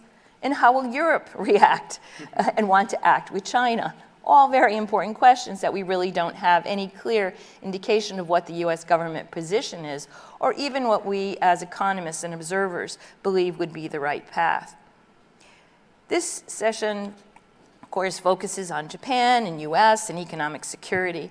Japan is the most important U.S. ally in the region. Japan has been a leader on trade, most recently by picking up the mantle of TPP and bringing it to fruition as the CPTPP. As I mentioned earlier, by being an important leader in trying to work with the U.S. and EU on constraints on industrial subsidies. Now Japan will have a very important role to play in the IPEF negotiations. How can Japan work within IPEF while fulfilling its commitment to defend the rules-based multilateral system? I think is a very difficult question. But surely, in my view, it involves moderating U.S. rhetoric and ambition in the Asia-Pacific. What does peaceful coexistence and economic integration look like in this new environment of heightened national security concerns, the need for energy transition, and let's face it, disruptive national politics. What role would the WTO play? I'll just conclude by saying I think there are many good things in IPEF, many things that the countries who have agreed to negotiate IPEF really would like to see happen, including things like sharing information for supply chain resilience, improving the rules for digital trade, making sure that countries are fulfilling their agreements on labor standards and human rights. However, the US ambitions in this area are very broad. They're clearly unmodified, undefined. That raises a lot of uncertainty for global businesses. And I think Japan's role can be best thought of as one of moderating US demands and helping the US specify and delineate the areas in where it really sees the need for its own national and economic security to remove China from its supply chains. Thank you. I'll leave it at that.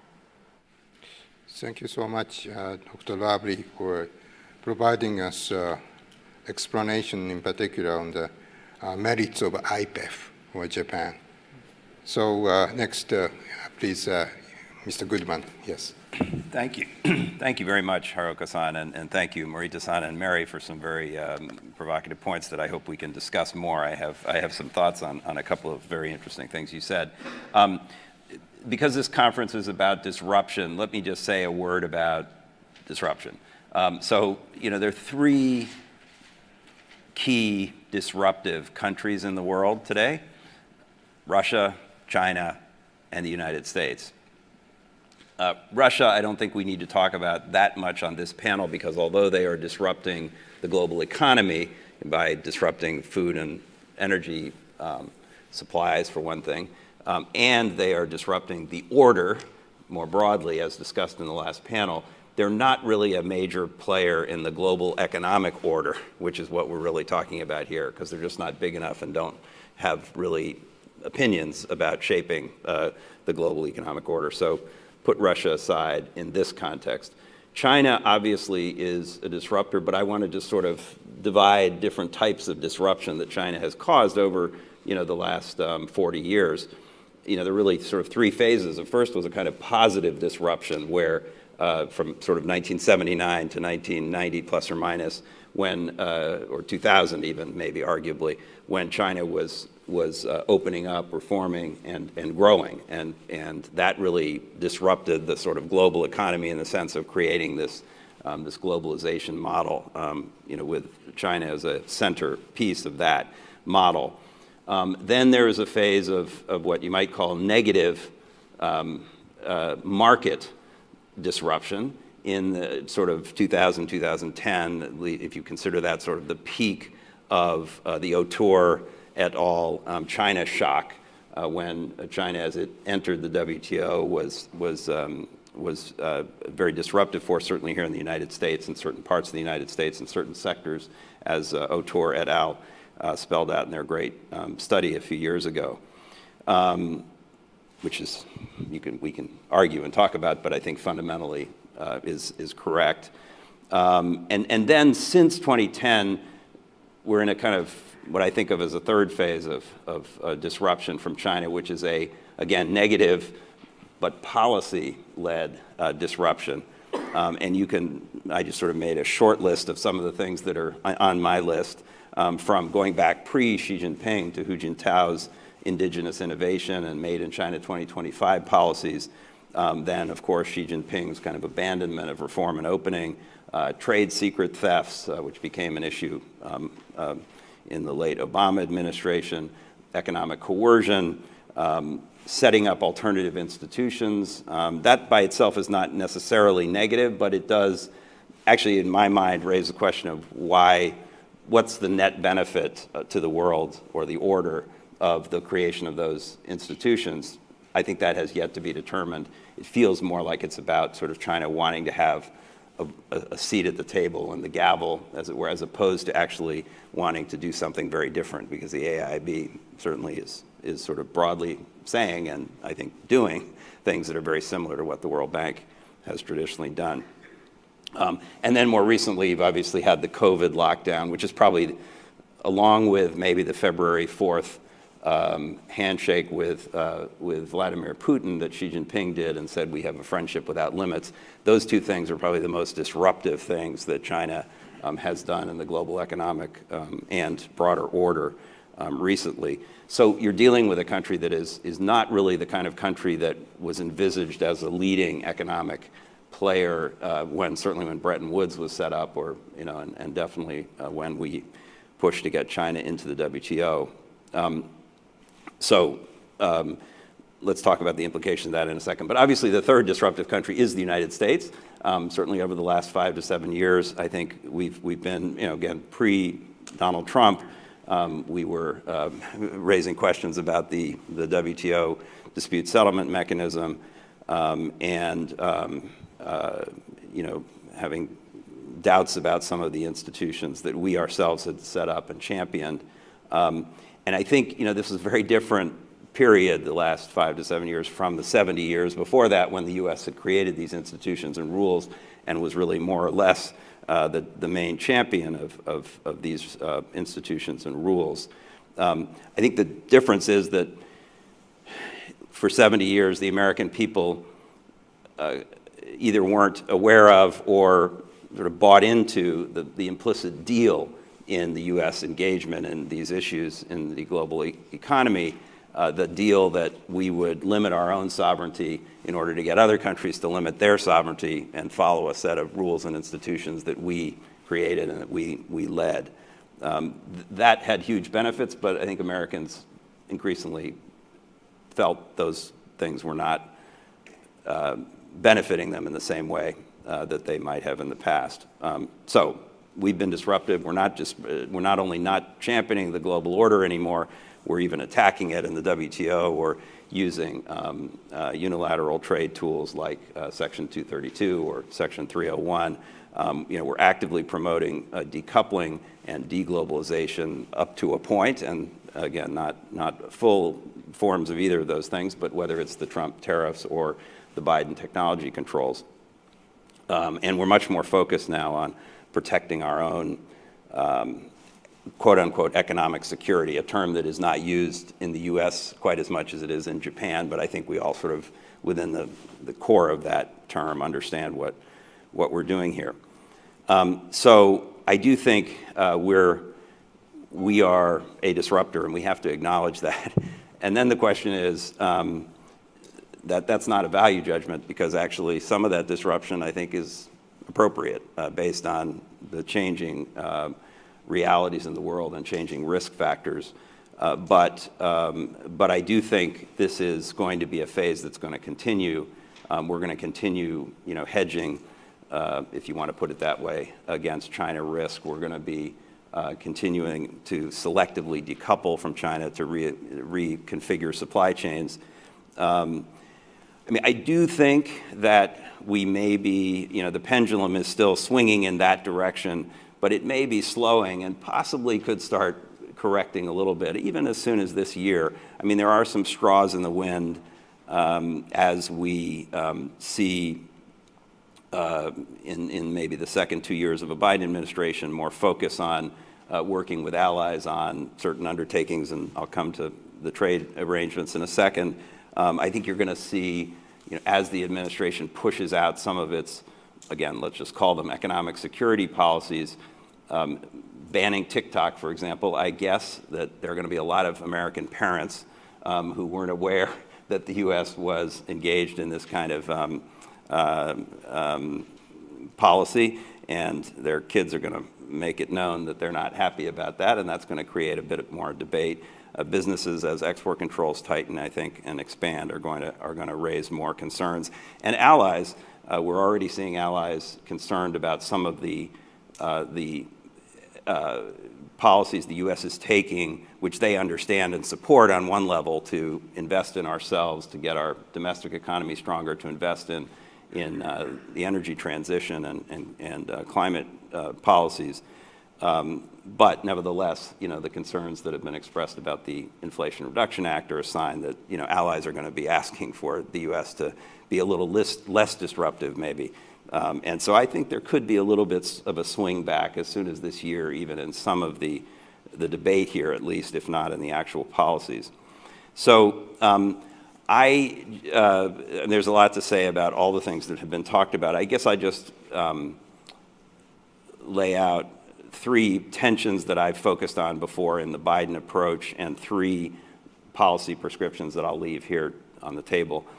So the 3 tensions that I've talked about, actually rarely am I consistent in this stuff, but I actually went back, and on the first full day of the Biden administration, I wrote a piece about 3 prospective tensions in the Biden approach to international economics, and they still seem to hold, which is the tension between I've already mentioned it, our priority of investing in ourselves and building back better on the one hand, and our desire to work with allies and partners on promoting our joint, let's call it economic security. And that tension is still alive. There's a tension that I mentioned, which I again think is still alive, between the impulse to confront China, and which is strong here in Washington, and the need to, and also now the stated desire to engage on some level with China.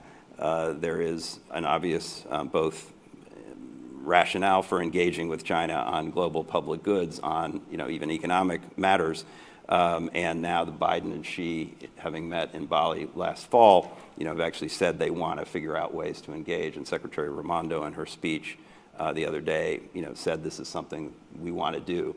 But I think there's a tension there, because it's not clear to me that we're going to be able to get that balance right of confronting China, trying to decouple, and yet saying we want to play ball with them. Are they going to want to play ball with us? So that's there. And then the biggest tension of all, in my opinion, and gets back now to the actual things that Marita-san and Mary have been talking about, which is the lack of a trade policy. That is a huge gap and tension, if you want to say, in our approach. We, as Mary eloquently laid out, IPEF is not a traditional trade agreement, and has it has some value, and I'm actually been positive about elements of IPEF, like the fact that 13 other countries want to talk to the U.S. about economic engagement, and the fact that there's some things in there on clean energy, on supply chains, on potentially on digital trade that are useful, but it's not a trade policy. And again, explicitly, it's not that. That's stated not to be that.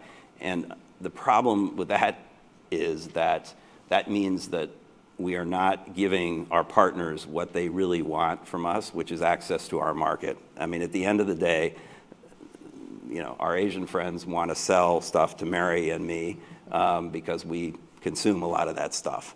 And if they can't do that, we're less interesting to them, frankly, as a partner.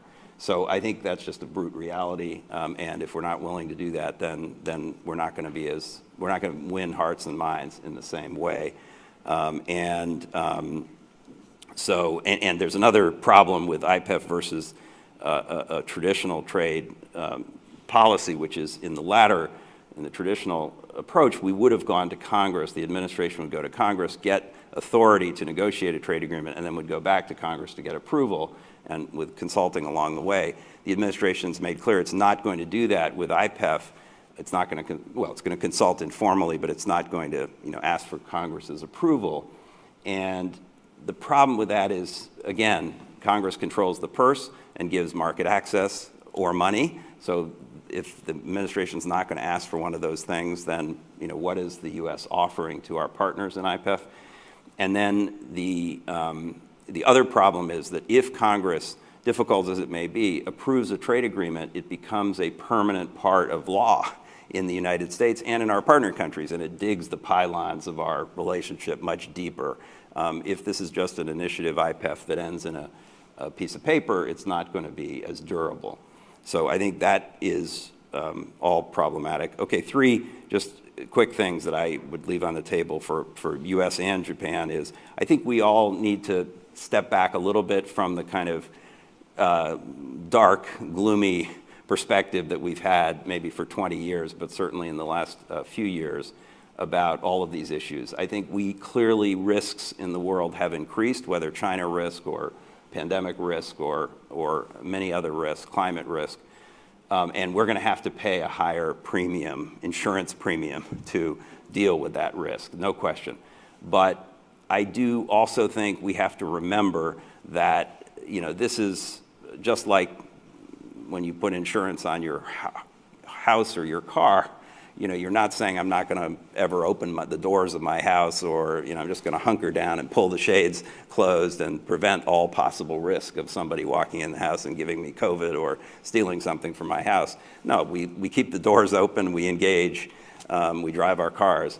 I think we need to think more like that, which is that openness and engagement and economic activity is good for us. And there is a band of activity that is risky, and that band may have grown, has grown, and we have to pay more insurance. But we should start with this kind of what you might call negative list approach, which is that anything goes except those things that we identify as threats or risks that we should protect against.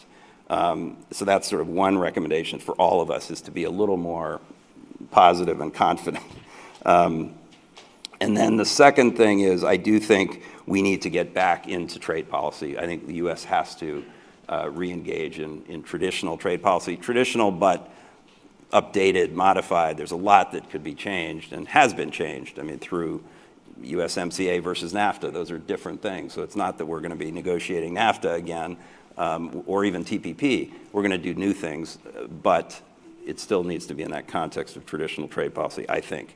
And then thirdly, we really need to work more closely with allies, and I'd say especially the US and Japan need to work together on all of these endeavors. And it's already been said, but Japan is not only not a disruptive force, it's actually a stabilizing force in the global economic order these days, and a champion of stronger rules, and whether it's TPP or we're going to have Minister Kono of the digital ministry here this afternoon on this stage, and I think he's going to talk about data free flow with trust, which is a Japanese offering to the world on data governance, a critical area and gap, and I think that's the kind of thing that Japan has been doing in our area that is as significant as the 2% of GDP defense spending. This is really critical stuff, and the U.S. needs to work with Japan, and frankly, Japan needs to nudge the United States to come back to a more traditional role of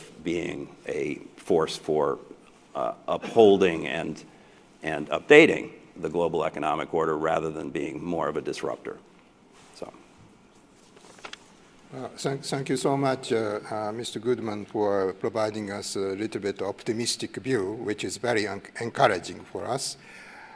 Following the example of our, the previous moderator, I'm going to ask each of the panelists my question. First, Mr. Morita, what do you think about, you explained, the KEIRIN RACE proposal about, the more broad regional integration, which could perhaps lead to restoration of WTO. And, what do you think about the idea of, combining Japan-EU FTA with CPTPP, for example, RCEP?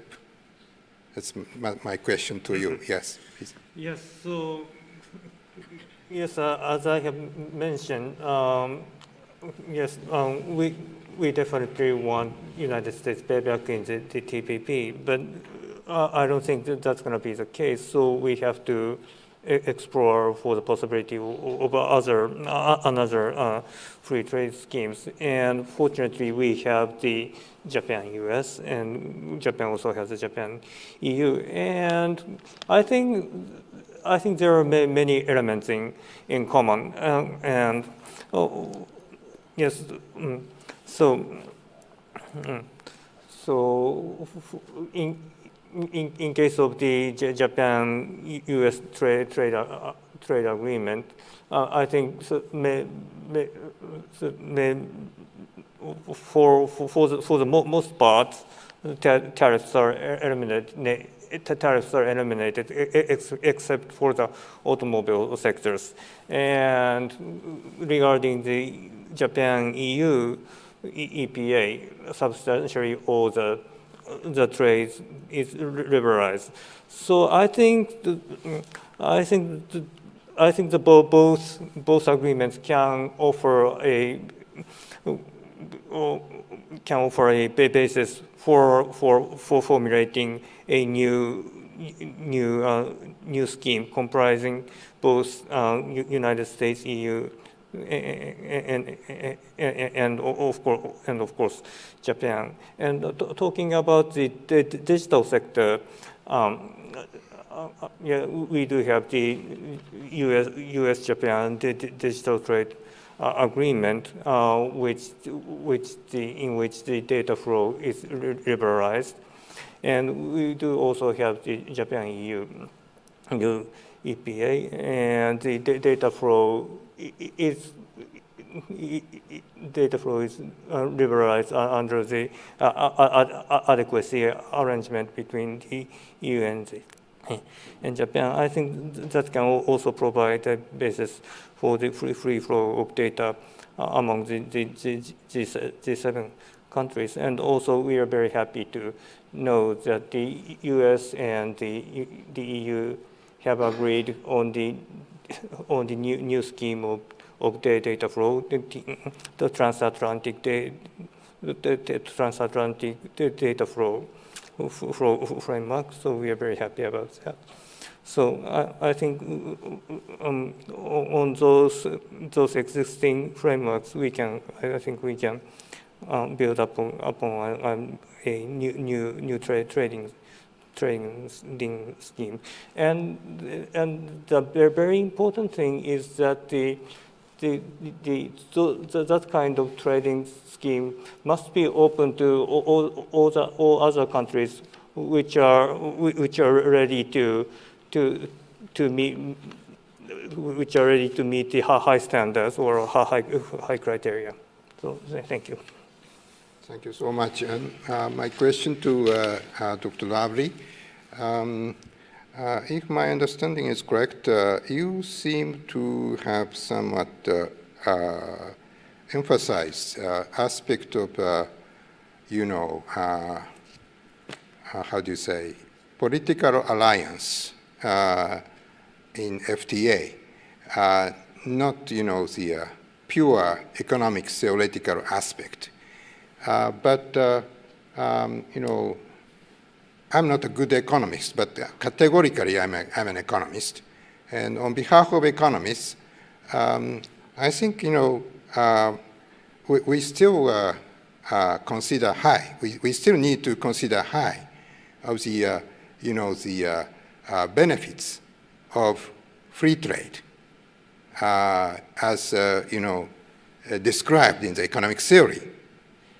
So, perhaps friend-shoring, and you mentioned about IPEF, but, IPEF, if, they have, market access parts, that will be more highly appreciated by, Asian countries, so that you can achieve not only political or security objective, but also economic objective.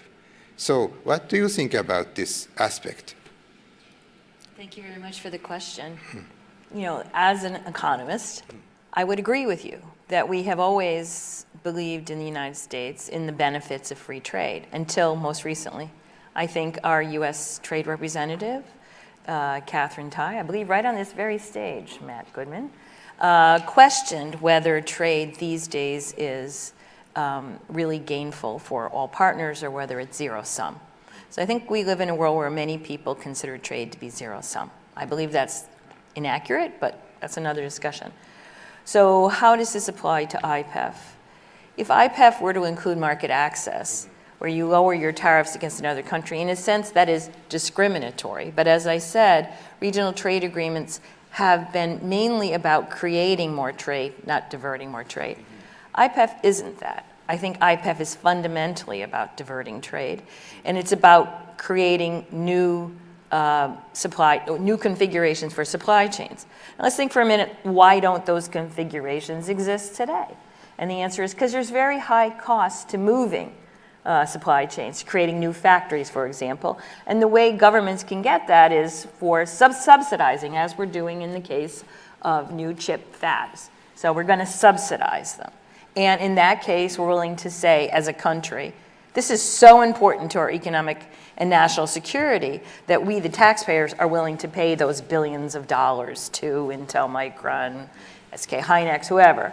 And it also compensates, in some sense, the companies that are forced to undertake these investments because it provides them with some compensation or public buy-in. So moving supply chains is costly. It's not just costly, though, on the fixed cost side. It's costly in terms of variable costs because you're moving from lower wage countries to higher wage countries. So then the question becomes, once you have these higher priced goods, who's going to buy them? And then the US has to guarantee some kind of a market.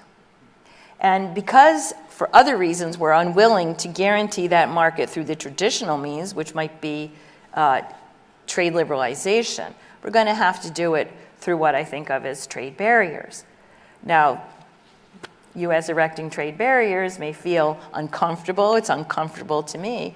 But I think we need to look ahead and see where is this going. In the case of chips, I think it's obvious. In the case of solar cells, I think it's obvious. On those two particular groups of products, you might say, oh, I'm so willing to pay that price. That's really important. What about other goods? I think my main concern when I read the statements of US officials about IPEF is it's completely open-ended. Let the US state what it wants. Otherwise, it's going to let uncertainty force the business community to make those decisions. And in fact, just recently, I think Treasury issued a statement saying that businesses were being, in some sense, overzealous in trying to comply with financial sanctions that have been levied on Russia. In other words, the private sector wants to comply. It wants to see where things are headed, anticipate, and make those investments in light of that. And so by putting all this uncertainty into the water, the US basically pushes that burden onto the private sector. I think that is misguided. I think we will either overshoot, undershoot, and it leaves our allies wondering, what is the US trying to do? It's not leading. I want the US to lead by saying we need these supply chains to be diversified because that's important for our national security. It's not that I'm questioning that there are important national security issues that need to be addressed. It's how we're addressing them. Right. Can I ask her to answer her question? Yeah. No, go ahead. You have a separate question. Sure. No, I mean your question too. His question too. My question to you first is, it may not be relevant to ask you a political question, but concerning your optimistic view, do you have any kind of sort of observation about U.S. politics moving towards accepting trade liberalization? Yes, and I guess that does, in a way, sag with what I wanted to say in response to actually both of your questions. First to Morita-san, and I think the G7 idea of I think you called a free trade and investment club is a great idea. I think the hardest thing in that arrangement is going to be getting the U.S. and Europe together. We're doing better on some things than we used to do, but I think when the rubber hits the road, that's going to be very hard. I'm not worried about the U.S. and Japan, or probably Japan and Europe, but I think U.S., EU is going to be very difficult. We proposed something kind of similar to that, by the way, a couple of years ago, and the CSIS Trade Commission suggested a compact among kind of a G7 plus group of countries without walking away from the WTO, but creating a sort of higher ambition effort like that. So that's a good thing. On your question, I'm also trained as an economist, so I espouse Ricardian theory of the comparative advantage as well, and think that trade is a net positive strongly with some downside. I thought it was interesting, and it maybe gets to your political question, that there have been a couple of, I mentioned straws in the wind, and then I didn't really elaborate on them. Secretary Yellen, the Treasury Secretary, did a really interesting piece a few weeks ago in something called Project Syndicate that didn't get as much attention as it should have, but she actually mentioned comparative advantage, which is a risky thing to do these days in public, and made the case for trade. She also said we need to do friendshoring, we need to deal with greater risk and so forth. But I thought it was maybe what you would expect from a Treasury Secretary, but the fact that she spent the time to write a piece like that advocating for trade, I thought was significant. The Washington Post also had an editorial last week calling specifically for the U.S. to return to the Trans-Pacific Partnership. I think, again, it's the Washington Post. It's not, it's not the USA Today or something, but it's, I think, significant that there's a conversation now going on. And I think to answer your question about politics, I mean, I think there are two reasons that the politics may be a little more favorable, maybe three. One is that in the polling is consistently showing that Americans, and particularly Democrats, are pro-trade. Maybe when the questions are asked in a more detailed way, there's some more nuanced answers, but the fundamental answer is 2/3 and rising numbers of Democrats support trade. And there's still, I believe, a substantial pro-trade element in parts of the Republican Party as well. So I think with, there is a possibility with, even with the challenges that there are going to be politically in Congress over the next couple of years. And you've even seen the new chairman of the Ways and Means Committee, who has been, on the one hand, called a protectionist or anti-trade, but actually he said some things that are kind of surprisingly pro-trade about getting Trade Promotion Authority moving and getting back in negotiations with countries. So I think there's a possibility you could have some debate. And that leads to kind of the final thing, which reason for optimism on the politics, or at least possibility of some change, is that, this is hardly deep, new, original analysis, but many presidential scholars point out that, or political analysts, that when a president halfway through his term loses one or both of the houses of Congress, he tends to be more constrained in what he can do in domestic policy and legislation, and turns more to foreign affairs and where he has much more sway. And I expect that some of that dynamic to happen with President Biden in his second 2 years.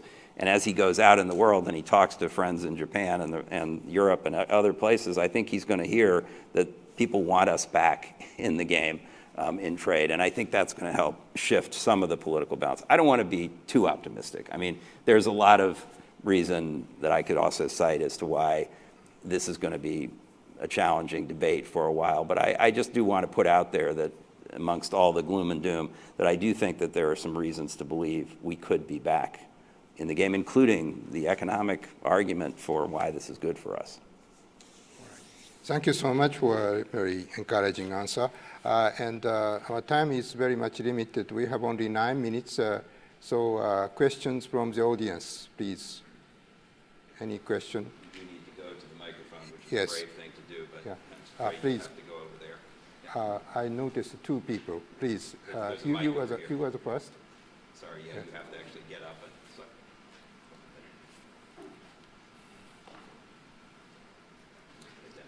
Thank you very much. Robert Delaney from South China Morning Post.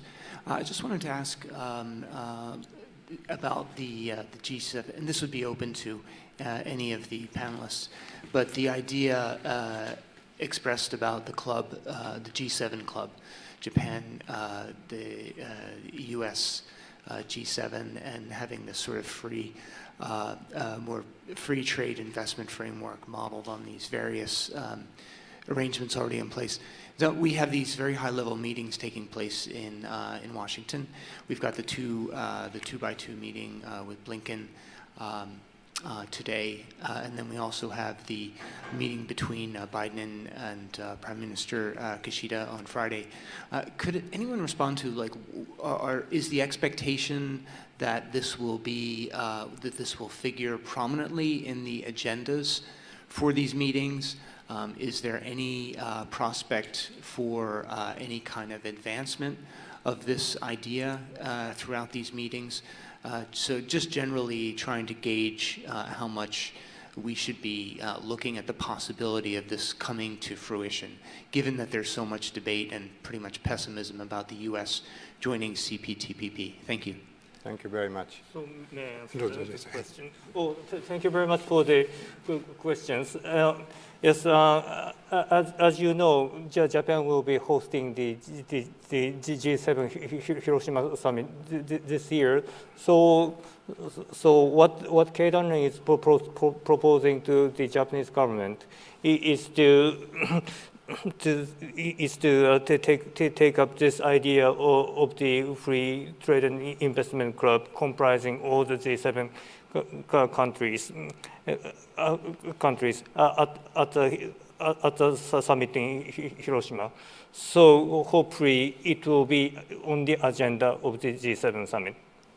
Can I just say, I think the 2+2 that you mentioned, the defense and foreign ministers meeting today, suggests that this is going to be largely a sort of security-focused day and probably week, and there's lots for the president and prime minister to talk about in the security realm. So I think that probably will predominate. But I suspect economic security is going to be a feature in that, and I also expect in the private conversation at least that Prime Minister Kishida is going to talk about some of the issues we've been talking about today, including, I think, expressing hope that that the U.S. will rejoin something like CPTPP. So we did shameless self-advertising. We put out the Japan chair, and I did a piece yesterday, which is in public domain, with a sort of Q&A about the summit, and it includes a section on what one might expect on the economic stuff. So take a look at that. Dr. Lovely, do you have anything to add? Okay. So the next question, yeah, please, go ahead.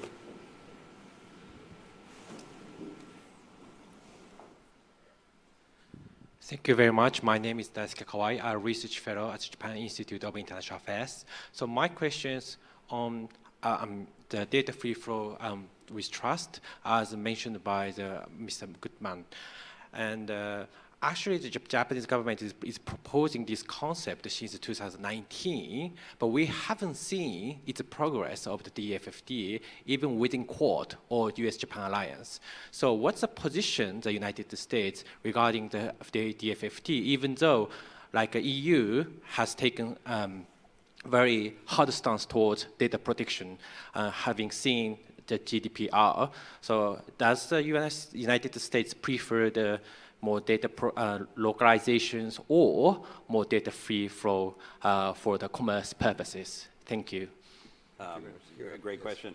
And actually, you've stolen the question that I'm going to ask Minister Kono this afternoon, if I get the chance, because I think he's going to talk about Japan's plans for getting DFFT sort of operationalized, even institutionalized in the G7 host year. And when I say that, it's a fancy word. I think Japan wants DFFT, data free flow with trust, to be somehow become a kind of permanent feature of the global governance system, like having maybe a headquarters secretariat in the OECD or something. I don't know if that's the specific recommendation, but they're looking for something like that.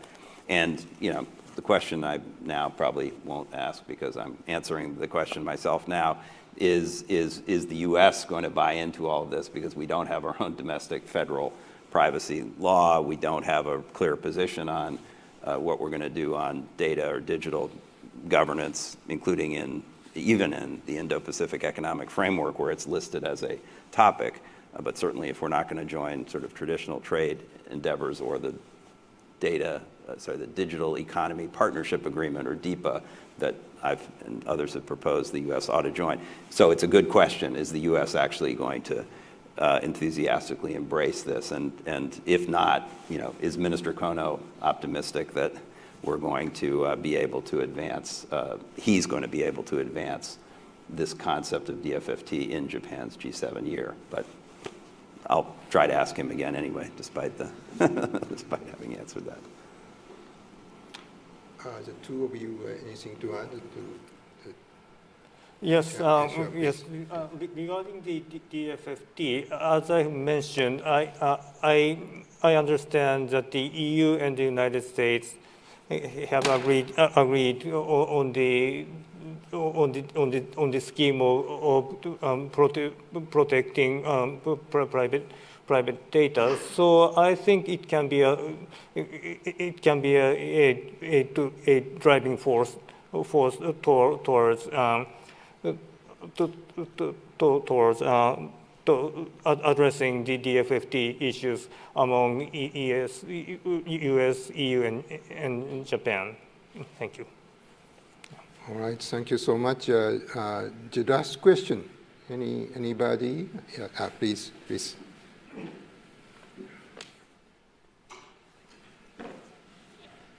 Christopher Williams, I'm a recently retired federal employee.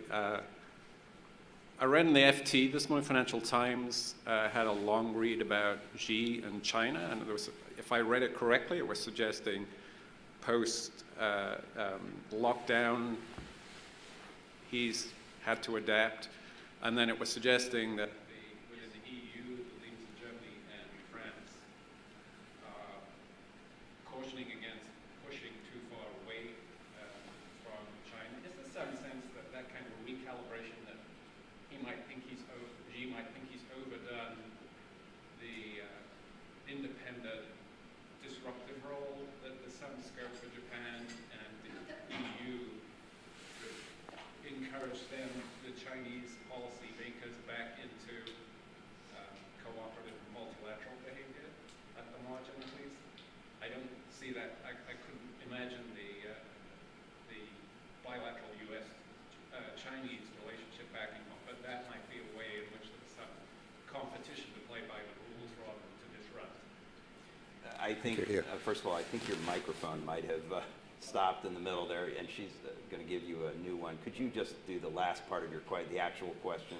I think we got the basic backdrop, just so the audience online can hear what your fundamental question is. Yes, the thought is, against that background, is it possible that there's a set of incentives that Japan and the EU could work with to incentivize China to move back to look more like a good cop by playing by the rules more than it has been inclined to? And if it were to do that, then there's some competitive incentive for the US administration to do the same. Do you want to? Sure. She's the real China hand. So I think we're already seeing a movement away from sort of the wolf warrior diplomacy toward what I think the FT column mentioned is sort of a charm offensive from the Chinese. I think more substantively, the Chinese seem to have realized that they overreached in some areas, zero COVID certainly being one. They found it was unsustainable, and we have the current disruption that's resulting from the fast removal of zero COVID. Also in the regulatory sphere, we're seeing them trying to, in some sense, undo some of the damage they did with the unsignaled and dramatic regulations in tech, and their attempts to rein in the level of debt and credit expansion in the property sector. So they've got a lot of issues that they haven't necessarily dealt with in the most efficient manner, and they have to deal with all of those moving forward in 2023 if they wish to revive their economy, which they most certainly do, because 2022 was a disastrous year, both for the economy and for social welfare inside China. So we're going to see these movements. I think the US is more concerned about deeper issues having to do with Chinese ambitions and actions in the military and national security sphere, as well as their economy. So things like continued expansion of credit to state-owned enterprises, expansion of true market access on the ground in China, removal of hidden export, barriers to US exports. So I think we will see this charm offensive, whether it goes deeper than that and whether the US will be reassured so that we'll see some kind of fundamental ability within the US to reach out to China, I think remains to be seen. On the European side, we're awaiting the German China strategy. We certainly expect it to be, in some sense, more moderate than the U.S., if only because of Germany's longstanding economic relationship with China. But the Europeans have definitely changed their view toward China over time. So I think we'll look forward to that and see, what are the nuanced ways in which the German government's attitudes toward China have changed. So I think a lot remains to be revealed, as the Ouija board would say, in 2023.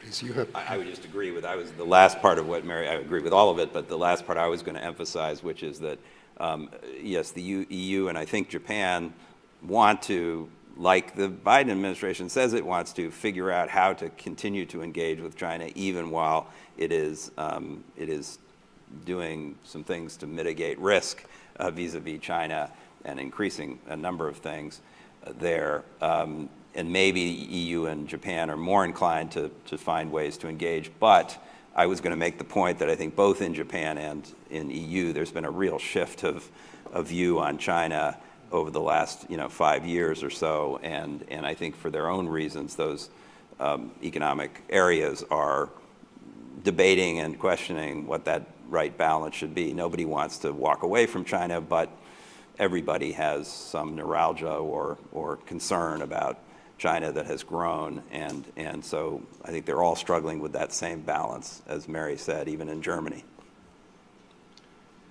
All right. Thank you so much. We have the 4 minutes past the timeline.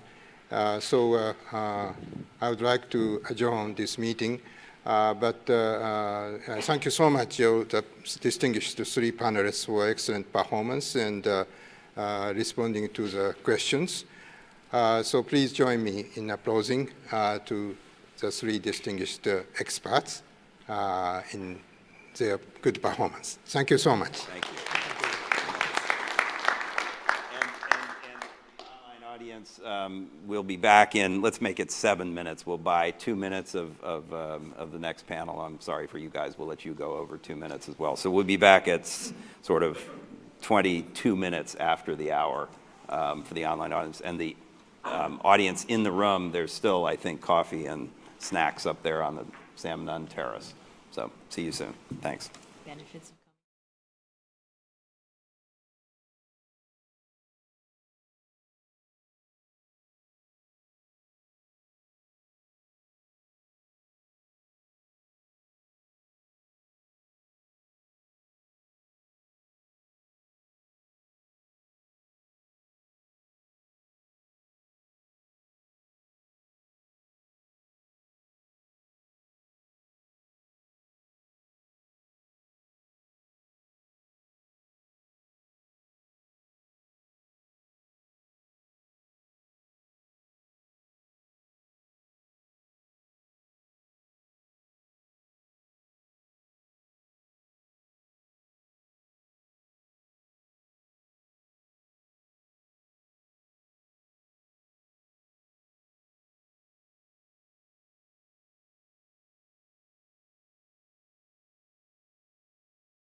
The panel that will look at energy and climate policy, climate change policy effects from the Ukraine crisis, or in other words, how the Russian war-induced energy crisis is affecting various energy sectors, but then also climate change issues.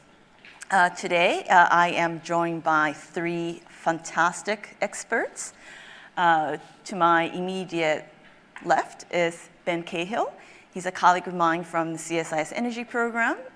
His focus includes oil, gas, but then some of the geopolitics of energy as well. And to his left, in person, is Naoko Doi. Dr. Doi focuses on climate, but then also energy efficiency issues. She is with the Institute of Energy Economics, Japan. Welcome to Washington. And then Jennifer, Dr. Jennifer Gordon is joining us from Middle East. She leads especially the nuclear energy work over at the Atlantic Council. And so she obviously is an expert on nuclear energy issues, among other issues, but then also has been looking at some of the US-Japan nuclear issues as well.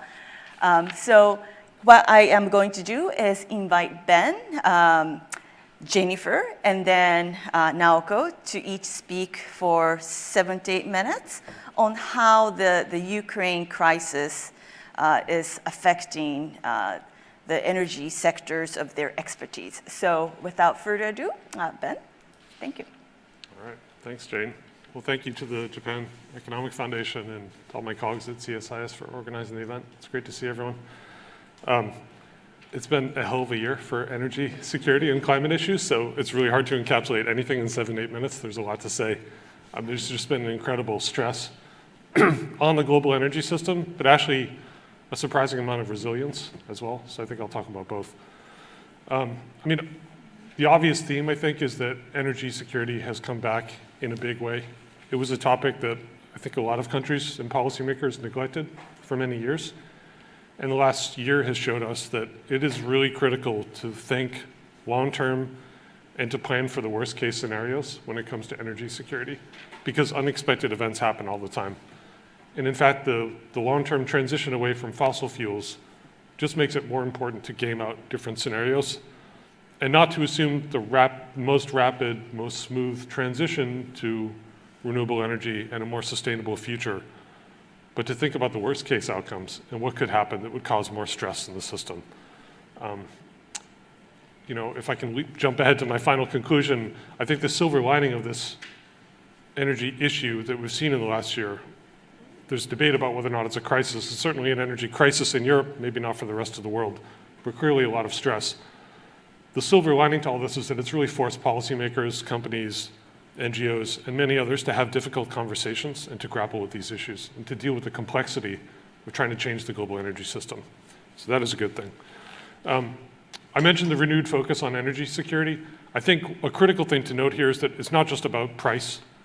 In the US, when we use the term energy security, we tend to think a lot about prices, and that often means gasoline prices for consumers here. That tends to be what makes policymakers really worried. But it's not just about price.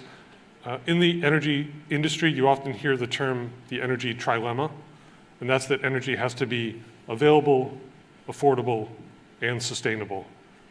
And achieving all 3 of those things is always hard, but it's going to get harder. And I think what we've had to grapple with in the last year is what is the role played by the final leg in that stool, the sustainability issue? Because clearly around the world we've seen that with this extreme rise in energy costs, some of the concerns about sustainability have been pushed out. It becomes a lower priority for a lot of countries when the pressure rises, and that's a concern. I think we've also learned in the last year that the sky is not falling. Markets adjust remarkably quickly, and policymakers have adjusted fast too. Just take Europe as an example. Before the Russia-Ukraine war, Europe depended on Russia for about 45% of its natural gas imports and 30 to 35% of its crude oil, and a huge volume of products, and of course all the metals and agricultural exports that Russia sends to the continent as well. It is really hard to replace an oil supplier on the scale of Russia. And yet it's pretty remarkable what's happened in the last year. Germany essentially imports no gas from Russia at this point. There's a trickle of natural gas exports that are still flowing through Ukraine, surprisingly, as well as the Turk Stream pipeline. But by and large, it's stopped. And yet, at least as of last week, gas inventories in Europe were about 84% full. And natural gas prices were about $22 per MMBTU, which is quite high by historical standards, but it's a third of what they were several months ago. From the July to December period, things really got out of hand and have cooled off considerably. We've also seen new tools in the arsenal from consuming countries, and here I would include the United States as well as Europe. So in the US, for example, we had the largest ever releases from the Strategic Petroleum Reserve. Biden announced in March that the US would release 180 million barrels from the SPR. That had never been done before. There's a lot of skepticism about this, whether or not it was wise to run down the SPR, if it would work, if it would drive prices down. I think it's been quite successful. And I also think that it doesn't really threaten energy security because the United States is now a net exporter of petroleum, and we have more latitude to do things like that we wouldn't have in the past. We've also seen more coordination among consuming states to deal with the energy strains. I mentioned the SPR releases from the United States. The US also brought together a very broad coalition of countries, including Japan, some of the G7 countries and others, to have a coordinated release of strategic stocks through the International Energy Agency back in the spring. And again, I think that was pretty successful in cooling prices and helping improve energy security. Most recently, we've seen the price cap, or the price cap on crude oil exports from Russia. We're also going to have price caps, multiple price caps on petroleum products from Russia. That has to be done before the 5th of February. So far, it's only been a month, but I think you have to conclude that the sanctions on Russia and the price cap have been rolled out pretty smoothly. The market is still fairly soft. Oil prices are not as high as we thought they would be, and we still see really deep differentials for Russian oil exports, Russian crude. So these are new tools. They've never been done before, but it's a creative solution for policymakers working together, and I see that as a positive thing. Still, we definitely cannot be too confident. Oil prices are relatively low right now. I mentioned natural gas prices are pretty low, but this is kind of due to a happy set of coincidences, and we can't count on them to continue. So China's economic recovery has been quite slow. The end of zero COVID policies and the big economic rebound that many people anticipated, it hasn't happened yet. Not clear if it's going to happen in the coming 6 months. That has been a big contributor to allowing a lot of natural gas to flow from Asia into Europe and keeping prices lower. We don't know if that will continue. We've had a weak economic outlook around the world as a result of the Russia-Ukraine war. In a way, the economic picture is saving us from higher prices, and that could change this year. And we've had very warm weather in Europe so far. That's the reason why natural gas inventories are so high. There's no reason to expect that all these conditions will continue into next winter. So we can't get too confident and think that we have achieved our work and we can ride off into the sunset. In fact, I think next winter is going to be much harder. A couple quick points about Japan, and then I'll wrap it up. In Japan, I think there is this almost palpable sense of deep concern about energy security. Japan feels extremely vulnerable in this situation with this huge volatility in natural gas prices that we've seen, and the fact that it has to compete with Europe and every other buyer in the market. And everyone is scrambling after scarce natural gas and oil supplies. So that's leading to a desire to lock up long-term contracts. I think it's leading to a renewed commitment on the part of Japanese companies to go out and invest in natural gas projects. There's been some hesitance about that. And of course, in nuclear energy, I think there's a growing acceptance of the need to turn some of the fleet back on. And I think my colleagues on the panel will discuss that. So I'll wrap it up here and look forward to the Q&A. Great, fantastic. Thank you so much, Ben. Now let me turn to Jennifer. If you could please share your insights and sort of observations on how the Ukraine crisis is affecting nuclear. That would be fantastic. The floor is yours. Yes, absolutely. But first, Jane, I would like to thank you and to thank CSIS for such an incredibly kind invitation. It's wonderful to be here. I'm honored to share the stage with the experts on this panel, and Jane, with you, you are truly the expert in nuclear energy policy. So thank you. I will give just a few words and say a few brief things about the crisis in Ukraine and kind of how we think back over the previous year. So, when I think back to this time last year, I think that many of us possibly were coming off of the high of COP26, which really, I think, carried into the start of last year. And it seemed as though the whole world was truly focused on decarbonization, looking to the next series of COP meetings. And I think looking very seriously at this notion of how do we remake the energy system, especially as we also at the same time looked to exit the pandemic.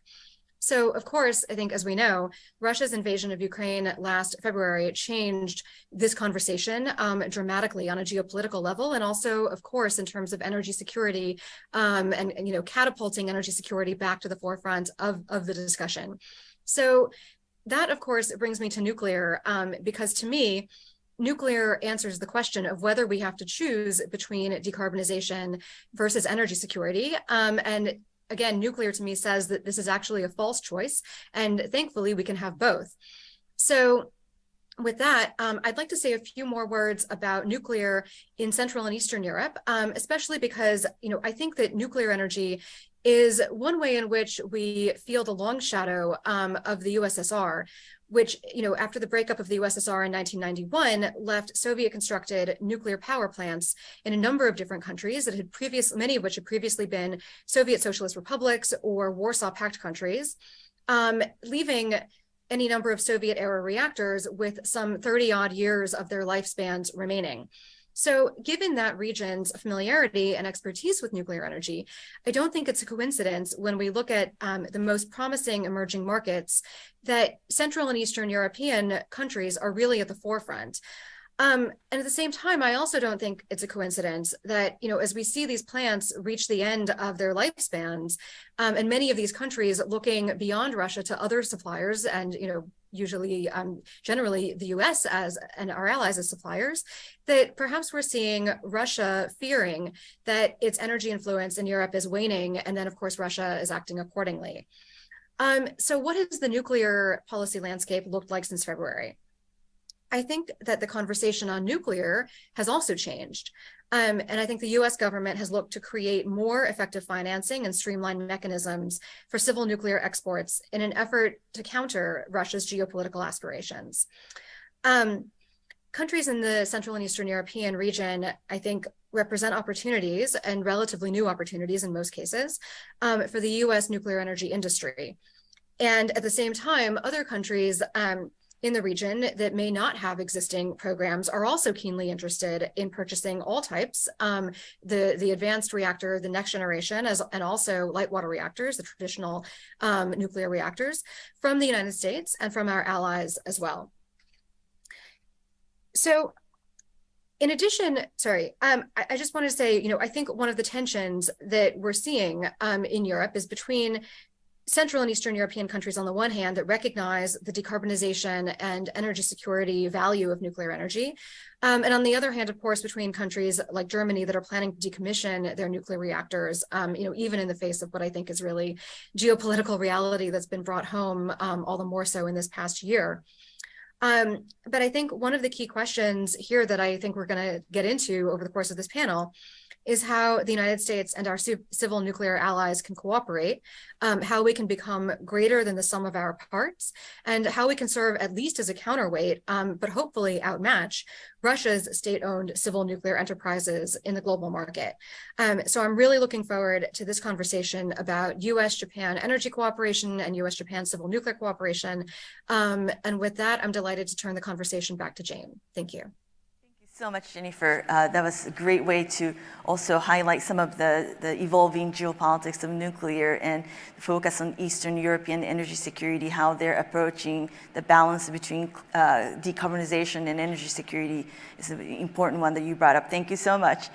Last but not least, Naoko, the floor is yours. And she has some really very helpful, excellent graphs that she will share with us.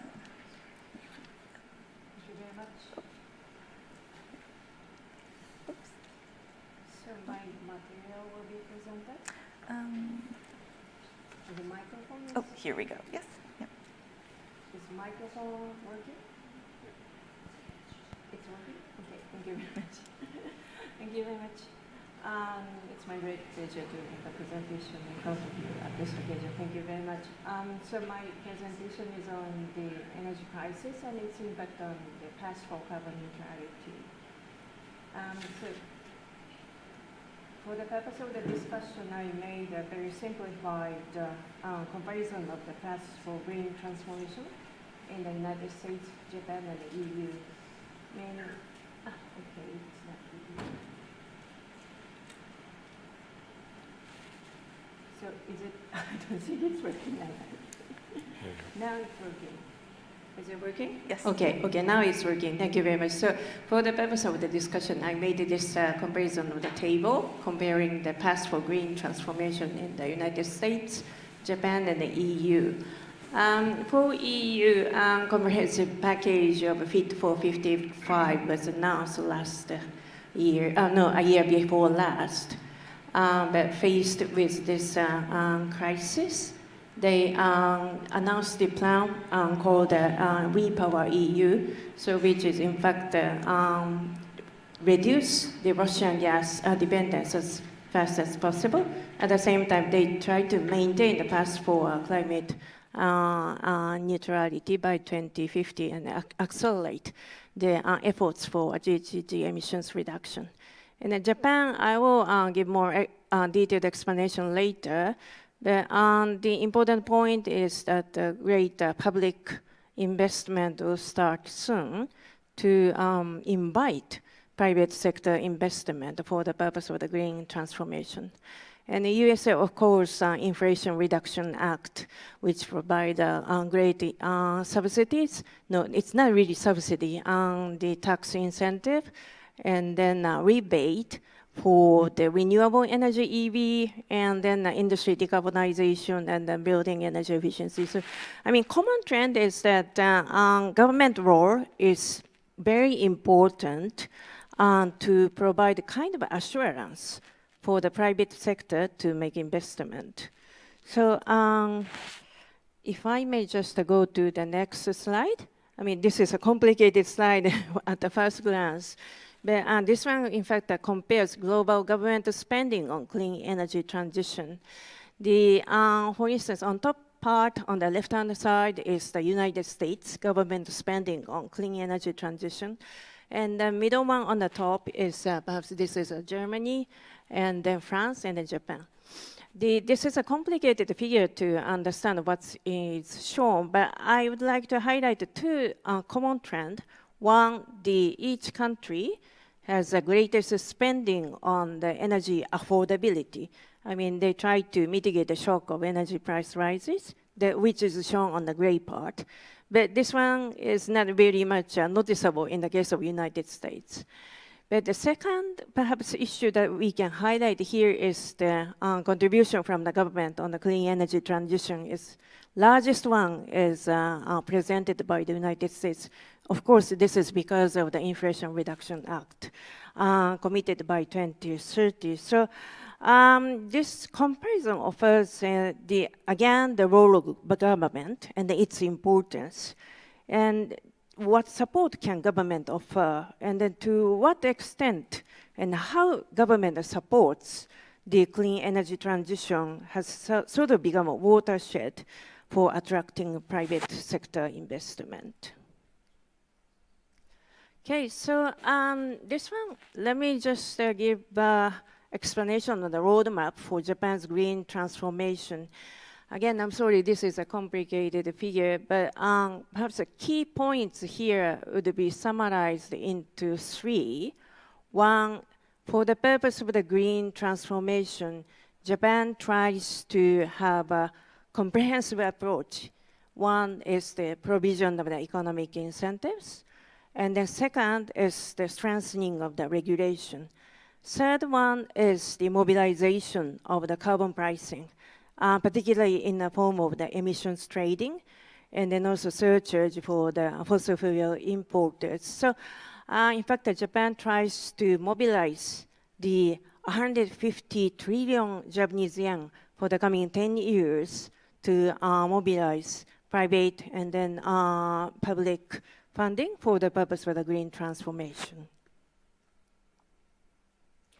Okay, so coming back to the global government energy spending, please take a look at the left-hand side figure, which makes a comparison of the spending made by or committed by, one is the emerging economy, and then the bottom one is the developed countries. I mean, of course, the size of investment for the clean energy transition committed by the emerging countries is very small compared with that of the developed countries. So this offers kind of concerns. The reason is, of course, on your right-hand side, this is a projection made by our institute, the energy outlook by 2050. I mean, the major contributor to the CO2 emissions reduction, of course, would come from emerging countries. The largest one, represented by pink color in this figure, is coming from Asia. So how to offer support for emerging countries for the purpose of the green transition is critically important. However, money is not committed, as the comparison on the left-hand side figure shows. So this one offers some kind of concern. Then let me show you this international cooperation competition. In fact, as I highlighted in the initial comparison of the approach taken by USA, Japan, and then EU, I mean, the role of government is important, but that approach somewhat carries the element of environmental protectionism. But we really have to have a concerted approach to involve particularly developing countries. So, for example, on the top part, Climate Club G7, in fact, this was proposed by government of Germany last year and agreed by G7 countries to share kind of best practices about the decarbonization of the industry sector. And then this Climate Club G7 opened doors for the involvement of the emerging countries, especially G20. So that way, sharing know-how and the best practices, and if possible, the technology transfer needs to be made to bottom up the actions approach towards the decarbonization. And on the bottom one shows the cooperation framework proposed by Japan and in cooperation with the Southeast Asian countries, which is called Asia Zero Emission Community, AZEC. I mean, with the use of the Japanese technology, particularly with the focus on the hydrogen and ammonia, I mean, fossil fuel decarbonization is critically important, particularly in view of the fossil fuel base in Southeast Asian countries. So using this technology as well as the funding and then perhaps a rule making in trying to introduce these technologies, I mean, Japan tries to, again, offer support for the Southeast Asian countries. Final one, this is the, I just wanted to highlight the importance of energy efficiency. Facing this energy crisis, I mean, energy efficiency approach has been strengthened across the world because this is offers a quick option, which is also cost-effective options. So, I mean, regardless of the level of development, I mean, whether it's developed countries or emerging countries, energy efficiency improvement has been strengthened as a measure for the energy security enhancement, as well as the measures towards the long-term goal for climate carbon neutrality. Okay, this is all for my presentation. Thank you very much. Thank you very much, Naoko. That was a fantastic round of initial remarks. I do have several questions before we open up the floor for audience questions and answers. Let me start with you, Ben, if I may. So you talked about how the energy crisis, I guess in light of it, or following that, the United States has made this unprecedented level of SPR release commitment, et cetera. But if you could also share with us, how the crisis has also affected probably priorities, not just like specific programs, but both the U.S. policy priorities, but then also U.S. energy industry priorities. Yeah, sure. I tend to look a little bit more at the oil and gas industry, so I can talk a little bit more about that and then maybe some points on climate. I think in general, obviously one of the solutions for Europe in the short term has been US natural gas exports. And it's really showed the critical nature of US LNG exports because it's flexible supply. These are supplies that can be diverted from one destination to another due to the nature of the contracts, and it's growing fast at a time when Europe and the rest of the world needed it. So in the first half of last year, more than 2/3 of US LNG exports went to Europe. And that is completely different than the pattern in the last couple of years, where much of it has gone to Latin America or to Asia, some to Europe, but not all that big. So that's been a boon to Europe, and just adding that liquidity to the global market has really helped quite a bit. In terms of priorities, I think the immediate knee-jerk reaction to the Russia-Ukraine situation, it was a case of people kind of retreating to their corners, which is sadly a phenomenon that we've seen a lot in Washington with energy and climate policy, where some people are saying, look, fossil fuels are the answer. Look at the role of US natural gas. We just need to produce more, and we need to produce more oil and displace Russian oil exports to Europe, and that's the solution. Whereas the more climate-oriented people were saying, look, this shows the need to get off fossil fuels, and we need to help Europe in its quest to reduce its dependence on fossil fuels in general and imported fossil fuels from Russia in particular. And from that perspective, passing the IRA and the CHIPS and Science Act, and going back to 2020, the IIJA, or the Infrastructure and Investment and Jobs Act, I always forget that acronym, that was the largest ever federal investment in climate. You have to kind of think of all of those as a package, and all of them are critically important to laying the groundwork today for that longer term energy transition to meet climate goals. I think the message from the last year has been that it's not either or. We have to do both. And we have to avoid this mentality that one of these things is the solution. We need to develop more of a comfort level with building redundancy into our energy systems, as I mentioned earlier. And that means continued investment in fossil fuels, whether people like that or not, for the next 10 years or so. We're going to need that for this pathway to continue, while at the same time really stepping on the gas and implementing the IRA provisions, providing the guidance that investors need to understand the tax credits for wind and solar and batteries and hydrogen, low carbon energy, and everything else that was in IRA.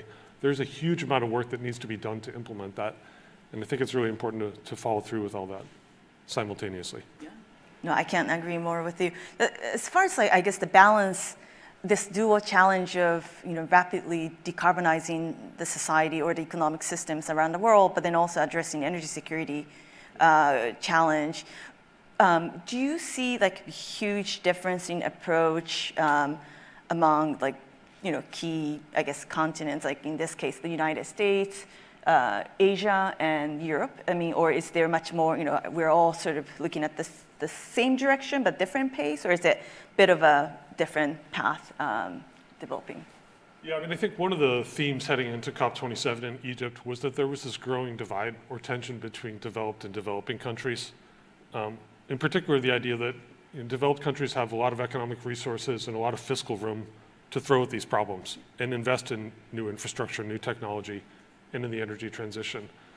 And the message was loud and clear at COP27 from developing countries. You're not meeting your financial commitments, the things that Naoko mentioned that are really critical to helping them advance. Where's the money for clean energy deployment and development in developing countries? Where's the money for the loss and damage fund? How can you tell us to stop financing fossil fuel projects when you are burning more coal and reneging on a lot of your commitments to meet your near-term energy security goals? I mean, there were a lot of uncomfortable conversations, I think, that happened at COP27 along these lines.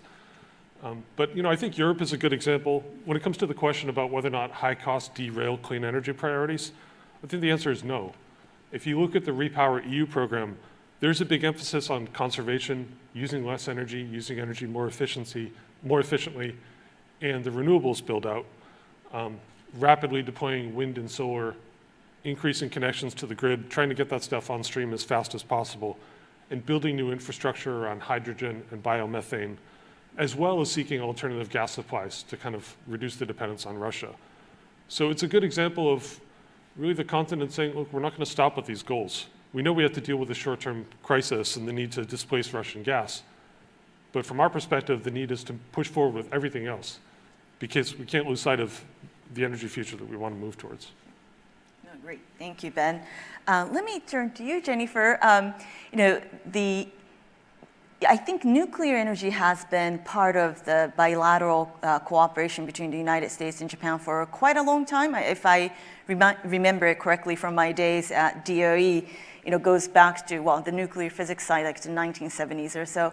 But in your view, how do you think this Russian war-induced energy crisis affected perhaps the scope and depth and maybe the variety within this bilateral cooperation in nuclear energy? Thanks, Jane. That's a great question.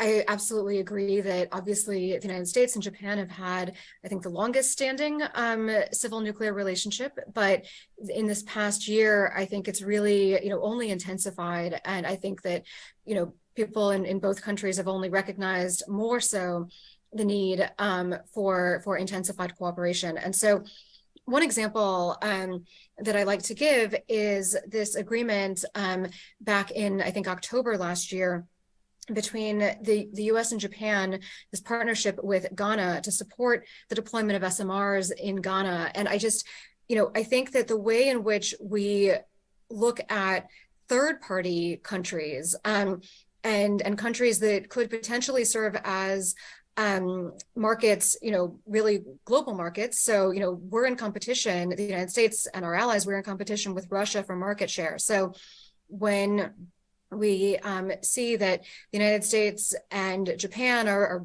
putting our heads together and, moving into third countries, I think that that's a great example of us outperforming Russia and, making sure that we're the ones with the market share. Thank you so much, Jennifer.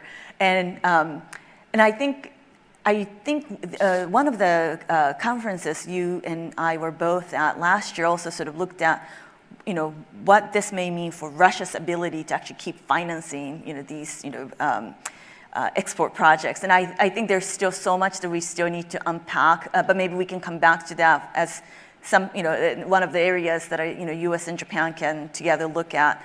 But let me turn to you, Naoko. And one of the slides, I actually thought, it was, many of them had like a lot of rich information. One of them was about the roadmap, Japan's roadmap.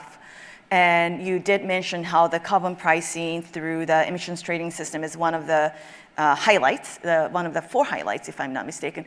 If you could just tell us a little more about, how, the plans may, what are some of the key components of that specific plan or pillar, and then maybe the implementation benchmarks or the signposts as well? That would be great. Thank you very much. As I mentioned, the repeatedly mentioned role of government is quite important. The 20 trillion investment will be secured from the issuance of a public bond. But this is kind of an advanced investment to assure the market that the future for the carbon neutrality will take place, green transformation will really take place. So 20 trillion bond issuance will be made. However, how to secure this amount of money? We will utilize emissions trading and the surcharge on fossil fuel importers. Emissions trading, this will be made among the energy intensive industries, including electric utilities. Trial phase is already being implemented, and the real, the emissions trading system will start implementation from 2026. And then also, not only that, the surcharge on fossil fuel importers, additional sort of surcharge will be imposed on the fossil fuel importers. This will have an impact on the final consumers. Because ultimately energy price becomes higher. So in order to mitigate the kind of too much burden on top of the final consumers, this surcharge will gradually increase, not from the start high surcharge, but a slightly gradual increase. So that way, 20 trillion yen would be secured, but advanced investment will be made. At the same time, Japanese government has identified 14 technological areas, including industry, such as iron industry, cement, petrochemical, and then transport, including battery and EVs, and then building. I mean, of course, zero energy building or the insulation, PV, etc. And then also reduced embedded carbon emissions, like concrete, CO2 absorbing concrete, etc. So this kind of technology area is a target. Then private sector investment will be encouraged to form kind of 150 trillion yen of investment for the coming 10 years. So this is the basic framework that the Japanese government tries to implement. Great, thank you so much. I mean, that's really interesting, and very much look forward to the more coming out of Tokyo.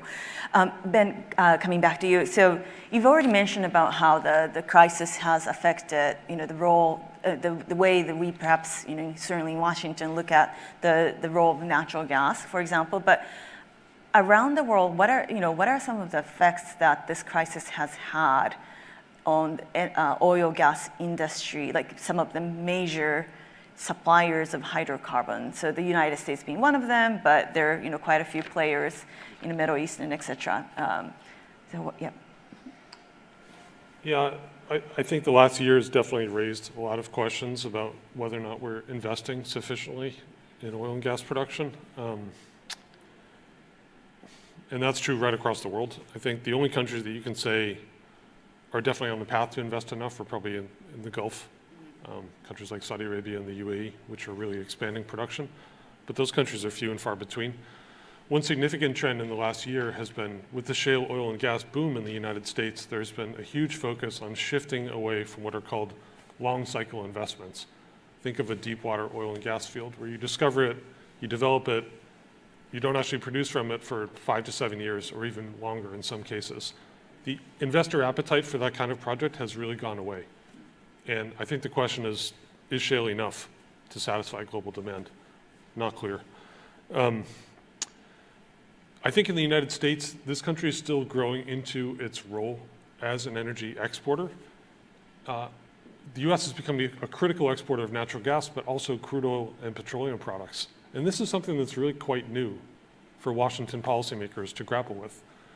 The US is now playing a really critical role in the global oil market because it exports so much of this stuff, primarily from the Gulf Coast. But we still have an energy policy mentality which is very much rooted in, I think, a legacy of the 1970s, where the focus was on preventing energy shocks and preventing exposure to external shocks. That's why we built the Strategic Petroleum Reserve. That's why the International Energy Agency was created. Strategic stocks around the world were built. Now the US has become a net energy exporter. So we have to ask ourselves, what's the role of the SPR in this world? What's the role of US oil and product exports? And how do we insulate ourselves from a price shock or negative economic repercussions here at home now that we're playing this role as an exporter? And I think there's still a lot of debate in Congress and many, many bills being presented on this year. In general, I think a couple things are clear. The whole industry has to drive down emissions. Investors are demanding this. Buyers in Japan and elsewhere are increasingly demanding this. To stay competitive as a US oil and gas producer or a company around the world, you really have to drive down emissions in a big way. I think another critical question here is, what's the future of natural gas? The prices have soared in the last year, and what we've seen is that a lot of developing countries have just been priced out. Countries like Pakistan, Bangladesh, Sri Lanka, Thailand, they just can't afford it anymore. And so gas was always supposed to play this role as a transition fuel. With high prices like this and all the scrambling for gas supplies, I think that's an open question. Yes, yeah. And I think we've also seen some domestic instability arising in the developing Asian countries arising from the inability to access natural gas. So it's as much, I think, security issue or regional stability issue as sort of energy security issue. Let me come back to you, Jennifer. And I think especially during your initial remarks, you highlighted how nuclear may be one of the very few sources that immediately can address both the decarbonization needs of the world, but then also energy security. I think for the nuclear energy to be able to fulfill commitment, I think there could be both, sort of well, it requires nuclear industry that could actually deliver on services and technologies and et cetera. But what are some of the both, I guess, opportunities and perhaps challenges that you see before us for these, both the American and Japanese nuclear industries, while there is a greater policy and perhaps environmental community interest in nuclear playing a larger role? Thank you, Jane. I think that's a great question. I think that, first of all, perhaps the most obvious challenge is public opinion, and effectively explaining to the public, to the broader public, that nuclear has both of those benefits. It can provide energy security. It can also decarbonize certainly the power system and maybe beyond. I certainly believe beyond. So I think there's a communications challenge there. I think too, regulatory harmonization, I just think that that's absolutely crucial when we look at, whether it's cooperating with our allies or again, competing globally. And then in terms of opportunities, some people think that finance is a challenge, but I like to think of it as an opportunity. Again, co-financing the selling of reactors in third-party countries. So I think again that's an opportunity for us to work together. And then I think again the last opportunity, I would just say, looking at nuclear is something that provides value as a national security asset, again, so that the United States and our allies can help to uphold the highest standards of safety, security, and non-proliferation through civil nuclear exports. And then, of course, as an asset for energy security and for decarbonization. Thank you so much, Jennifer. So Naoko, both Ben and Jennifer have spoken about the effects of the energy crisis on, the oil, gas, and the nuclear, and we've also, discussed a little bit about the energy efficiency.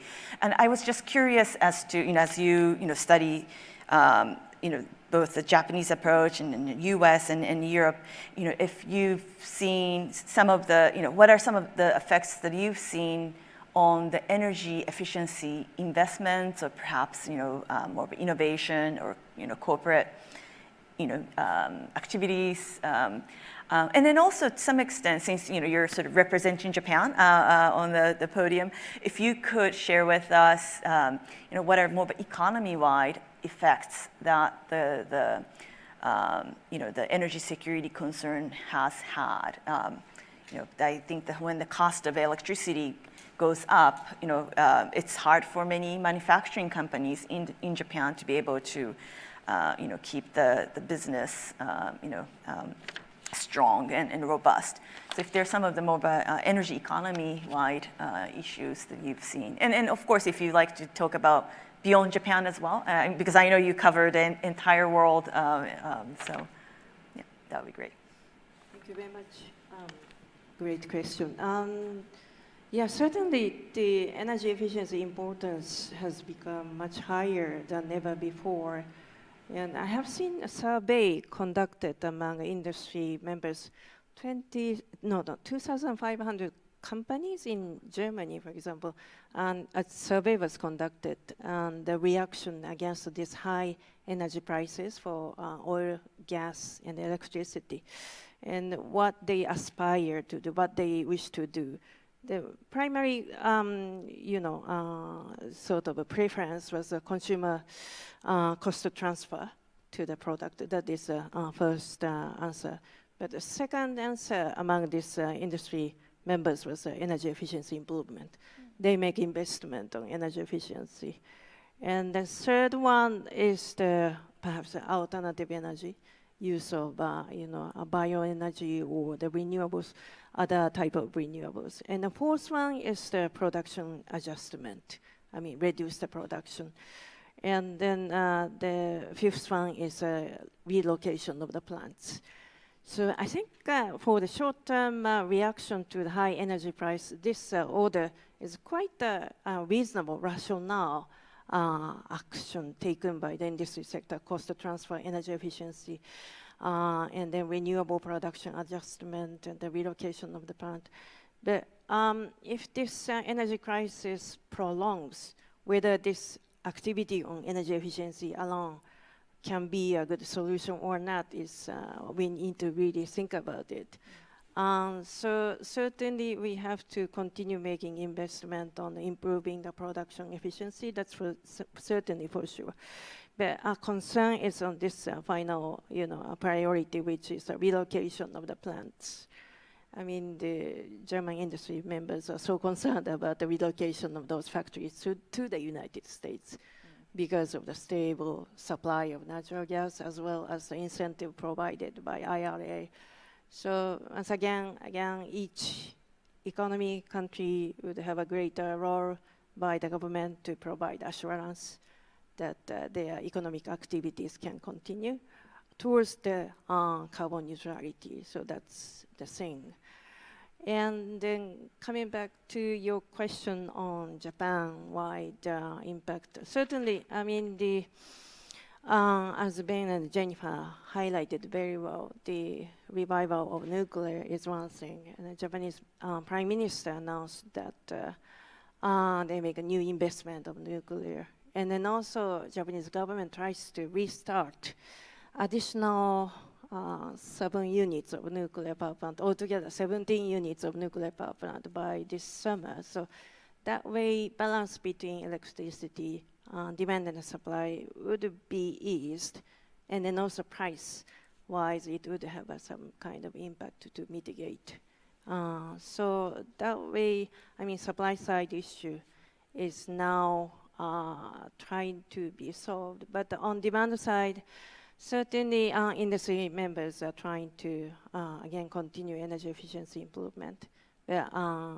The production adjustment is being held. So that is a situation in Japan, if I may. Thank you. Thank you. So back to you, Ben. So this year, Japan will be chairing G7, and also the United States will be chairing the APEC, Asia-Pacific Economic Cooperation. Not that we have to just talk about sort of in the Pacific side, but two of the key, I guess, global energy governance type platforms will be featuring, both Tokyo and Washington's priorities and etc. What would you like to see, what are some of the energy issues that you'd like to see Washington really, press forward or really prioritize, and especially perhaps with the, with the partnership from countries like Japan, globally, and then perhaps also towards the Indo-Pacific? Yeah, thanks, Jane. I mean, a couple themes I think could be really important areas of cooperation. One is something we talked about before, support for clean energy in developing countries. I think it's obvious after COP27 there's a lot of work to be done. There's a feeling that international financial institutions, the multilateral development banks, don't know where to put their climate-oriented capital yet, and there isn't enough focus on helping to develop a big enough pool of bankable projects and repurposing those institutions to really step up climate finance for the developing world. So I think that could be a critical theme for the G7. Support for a just transition. There's been a lot of focus on just energy transition partnerships already in the last year and a half in countries like South Africa and India, others like Vietnam and Indonesia. Really would like to get support from the G7 and the G20 on this. There's a lot of work to be done. And again, this comes back to the role of international institutions in supporting a just transition. I know that the Japanese government is quite keen to focus on this. I see that as really important. I think an effort to reduce greenhouse gas emissions from fossil fuels is really critical. So one of the interesting announcements at COP27 was cooperation between the United States, Japan, Singapore, the EU, and several other countries on trying to drive down emissions from traded fossil fuels, in particular natural gas. And I think that Japan really has an important role to play here because it's such a big natural gas buyer and is home to some of the largest gas buyers in the world. If it creates that signal for less emissions-intensive gas, or quote-unquote cleaner gas, that could really have an important cascade effect on the global gas system. And Japanese companies, I think, are some of the best positioned to do this, and I know it's a core priority for some of them. That's worth developing. And then the last one is just energy efficiency. I mean, Japan has been such a leader globally in energy efficiency for decades. I think there's a lot that it could teach other countries about how to do this in buildings and industry. And one of the forgotten bits maybe of the last year has been the focus on the demand side, how to drive down energy demand and increase energy efficiency. And I think that Japan can really leverage its position in the G7 to try to help. These are really great points. Maybe we can do a write-up and then share them with the G7, Japanese government office or something. That's fantastic. And keeping this sort of international platform, I guess, sub-theme, Jennifer, if, what are some of the nuclear energy policy, and it doesn't have to be, I'm sorry, I mean, you do, deal with things other than nuclear. So from your perspective, including nuclear, but like what are some of the energy policy priorities that you'd like to see Washington and Japan, focus on and, engaging the global community and international, other economies? Sure. Well, I'm going to give you a very nuclear specific answer. I think when we look at how we fight against climate change, the two most important things in my mind are, one, making sure that we keep our existing reactors online. So Naoko mentioned Prime Minister Kishida and looking to restart, I think you said 17 of Japan's currently closed reactors. I think this is absolutely crucial.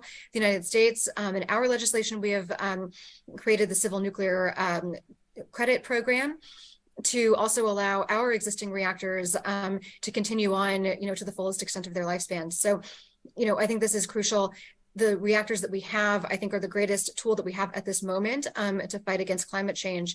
And then, secondly, I think we need to build more reactors worldwide. And I think, in many cases, the answer to that question will be the next generation of advanced reactors. So, I should have mentioned also before, in talking about, co-financing in third-party countries, we can also even talk about co-investments between the U.S. and Japan in each other's R&D programs and each other's companies, and just making sure that we, realize our full potential together.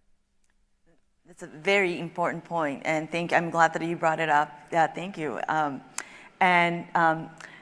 you, and sort of going back to, again, very information-rich slides that you presented, I guess one of the last ones focused on sort of cooperation versus competition, and you did highlight some of the different international platforms where you're seeing this balance being kind of played out. But what are some of the concerns that Japan has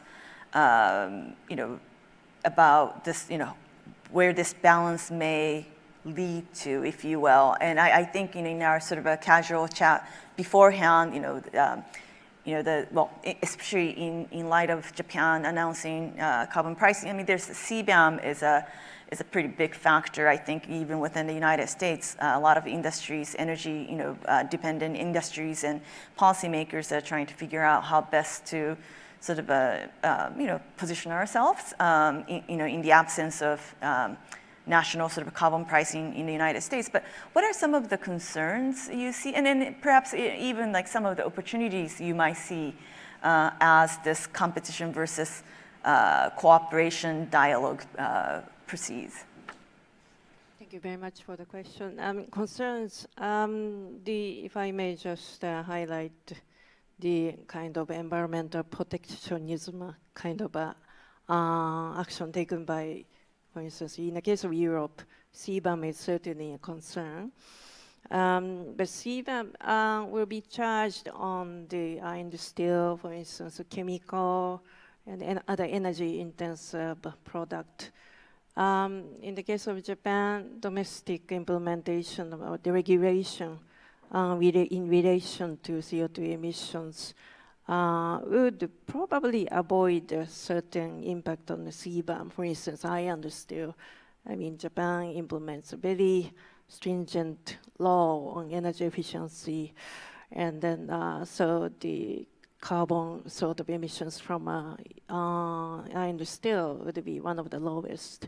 So impact to the iron steel would be probably low. However, if CBAM, the scope would expand to the other products such as automobile or other appliances. I mean, in fact, the manufacturers are so concerned about this impact. So this we have to see. And then also, as well, I mean, similar to the reaction from European countries, as well as Korea, this IRA would have impact on the Japanese manufacturers. So the KEIRIN members, Federation of Economic Business Federation, is calling for some kind of moderation, or we need to have a discussion. So some concerns are expressed on CBAM and IRA, certainly. But at the same time, we are very much at the interesting time where this protectionism is observed environmentally. But at the same time, we see kind of sign of strengthening international cooperation, such as a climate club, proposed by Germany in the forum of G7, which would provide open the door for the G20 countries as well to share the best practices. And then also Japan's this AZEC, as I mentioned in the presentation, Asian Zero Emission Community. And the carbon neutrality for the Southeast Asian countries would not be very easy because they are fossil fuel basis economy. So we really have to see kind of a transition period to be taken care very carefully. For instance, biomass blending, coal-fired generation, ammonia, co-firing, etc. So transition needs to be very well taken care. So I do have a kind of a hope that this kind of regional cooperation represented by AZEC could provide some kind of solution for the emerging countries' effort towards the carbon neutrality. Thank you. Thank you so much. And I think quickly, if I may, I'd like to, share, I mean, I thought the way you brought up the cooperation versus competition was extremely helpful. I think, within Washington, we are hearing from a lot of partner countries and companies about, the concern about this consumer tax incentive, especially, EV, but not just EV, but and in many ways, I think, the law it's already law. So, but, the administration seems to be working really hard to try to address the essence of some of these questions. And I think many of us recognize that this is creating trade tension. And I think the big homework before us and for those of us in the think tank is how to really perhaps suggest or propose ways in which that the benefits, the opportunities from this massive, massive investment that's really hard to be matched by any single country, unless you're probably China, maybe. But it could be really shared, and also and also I think we sort of went in starting to use these terms like nearshoring is nearshoring, like it's more but geographic stuff, but like friendshoring, but. What do we mean by that when there are, some of the friends that are really concerned about what's happening? So I think there's quite a bit of a, important and also, really intellectually stimulating work ahead of us.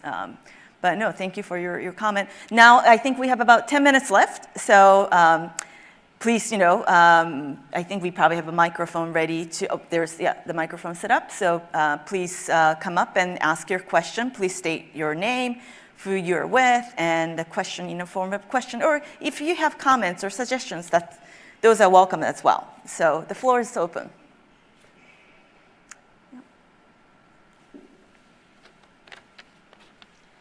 Thank you for your presentations. I'm Erin Murphy from CSIS. You may remember me from previous moderating duties from the first panel. I have a question about the viability of certain technology, both for developing countries and developed countries. One is nuclear. And I'm thinking of countries that are in a major energy transition, or at least trying to find baseload capacity. So I'm an Indo-Pacific person, so I think of Indonesia, Vietnam, and countries in energy security crisis like the Philippines. Is something like nuclear viable for them as they explore whether it's SMR technology or more traditional plants? Are there security concerns as well as we're thinking of trying to get other larger countries that are developing to find cleaner baseload energy capacity? And then the second one is on hydrogen technology, green, blue, gray. Is this more of a concept, research and development, or is this something that could be viable in the short term? Thank you. Thanks so much, Erin. Jennifer, would you like to take the nuclear one? Yep. Great. Sure, absolutely. So, I think the thing about nuclear now is that it's certainly not one size fits all. And so in countries that are maybe smaller, where, perhaps a large light water reactor, or even perhaps, an SMR might overwhelm the grid, I think, now we're looking into, to developing and deploying micro nuclear reactors or nuclear batteries even, that actually I think would be appropriate, in pretty much any market. The other thing too, I think that we shouldn't forget is the possibility of, power purchase agreements. So where you might have one country in a region that actually, goes through the full process of, building a nuclear reactor and, dealing with all the issues, that come with that, dealing with the regulatory aspects, with the waste, but then could sell the power, across its borders. And so other countries in that region might stand to benefit, even if they themselves are not the ones building the reactors. Fantastic. Thank you, Jennifer. Naoko, would you like to take the hydrogen question? Thank you very much. As I mentioned during the panel discussion, how to decarbonize the fossil fuel is quite important. For this, for example, Japanese manufacturing companies, as well as the in cooperation with Indonesia, for example, to produce ammonia, through hydrogen, and then blend this to the coal-fired generation. So I think blue hydrogen or gray hydrogen would be an option, certainly based on the available resources. But green hydrogen certainly would be an option. However, they should support first the electrification of the demand. For the use of the, in the case of Southeast Asian countries, demand for cooling and the demand for other electrification for the purpose of the hot water, etc. And then also EV would kick in into the future. So the renewables, particularly PV and the wind, needs to be allocated first to meet the demand growth from the electrification. So green hydrogen perhaps would be an important option, however, would come later. Thank you. If I may just quickly add some of the signposts we might keep in mind. I think the hydrogen, different color issues. I think colors, by the way, some countries or regions use colors a little differently, just to be aware. But I think when it comes to natural gas or hydrocarbon-based hydrogen development, I think it's always important to keep in mind like the pace of technology development from the carbon capture side, because without the carbon capture, I think the hydrogen could have a huge pushback from local communities. So, whether in the US or some of the, hydrocarbon-rich countries that are interested in becoming hydrogen exporters, it's always important to keep in mind not just the resource base, the natural gas, or it could be even coal, but like how much investment they're making on the carbon capture side. On the renewable-based side, I think the cost of electrolyzers is an important one to keep an eye on. United States government, through DOE, has this massive commitment to reduce the cost from about $5 per kilogram of hydrogen to about $1 within a decade. And I think many other major economies are also, striving towards that. I think that's actually another area where, there could be good collaboration. But let me end there. And then I think maybe we have time for one more quick question. Otherwise, I think maybe everyone is ready to break for lunch. Yes, please. Thank you very much for the informative briefing. I'm Bonjo Hara from the Sasaga Peace Foundation. I wanted to ask you how to integrate the effort to deal with the climate change problem. because I also expect the nuclear-powered airplanes, nuclear-powered cars in the future, because countries are developing the micro nuclear reactors and a module. Also has been used in the outer space, and tugboat in the outer space. But on the other hand, Japan has the allergy of the nuclear. So how to integrate those kind of effort? And also China, is producing the solar panels, but based on the technologies from the US private sectors, and getting the information by the cyber espionage, they said. So can we accept those kind of the solar panel for using to deal with the climate change? So I think there are many problems when it comes to integrate our effort. Thank you. Thank you very much. Jennifer, would you like to take the nuclear dimension of the question? Sure.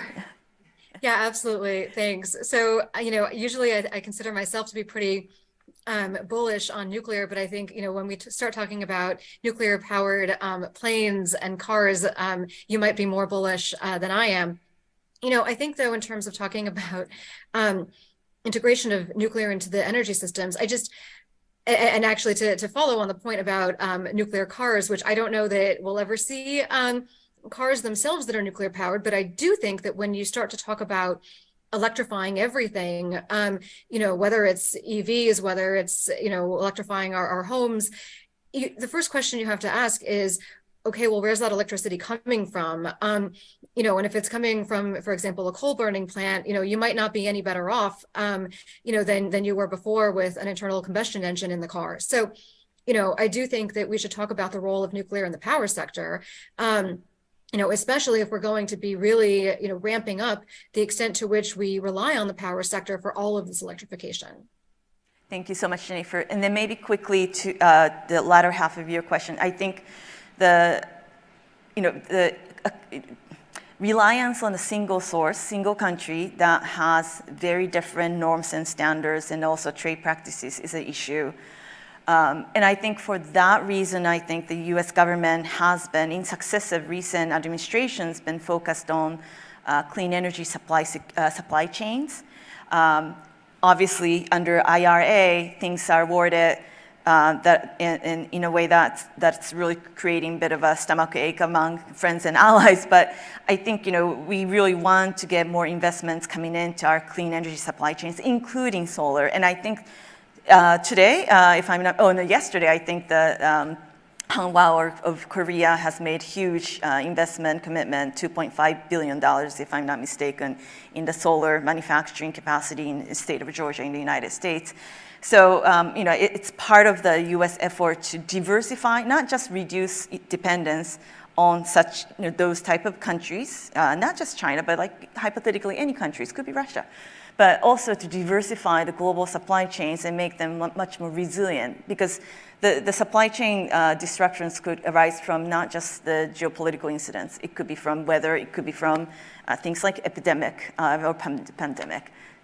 But thank you very much. And I think I'm getting a little cue that I think it's time to wrap up this fantastic panel before I turn the microphone back to my colleague, Matt Gutman. But please first join me in thanking my three excellent panelists here. Thank you. Thanks, Jennifer.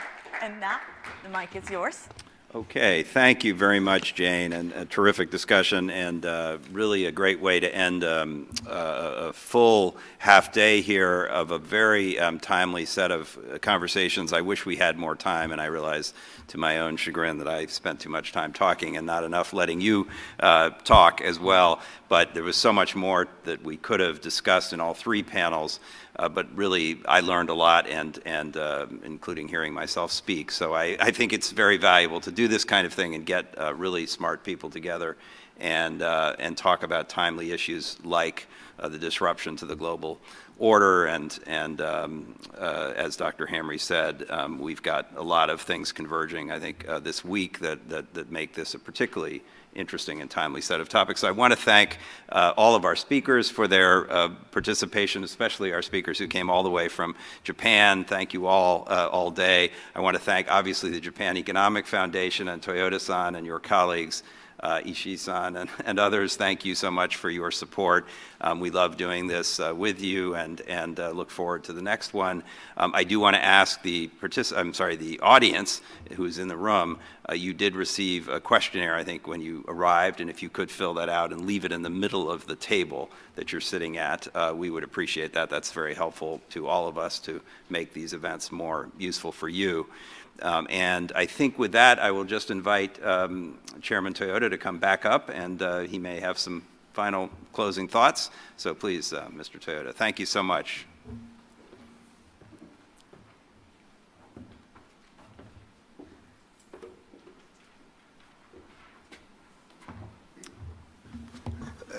Thank you very much, everyone. I just wanted to echo the appreciation first to the panelists and moderator, and secondly, the secretariat who made a wonderful preparation, and thirdly, the audience. Thank you very much for coming.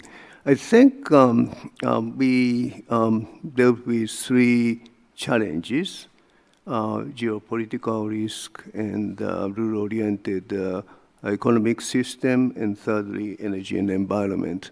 Many questions were there, and most questions were answered, but still there are some important issues. For instance, how we could make sort of sanctions against Russia. Hopefully, we could avoid sanctions against China. How we could do that? That's one question. Secondly, rule-oriented economic system. Yes, there are many answers. CPTPP, WTO, IPEF, and G7 club. How we could really implement.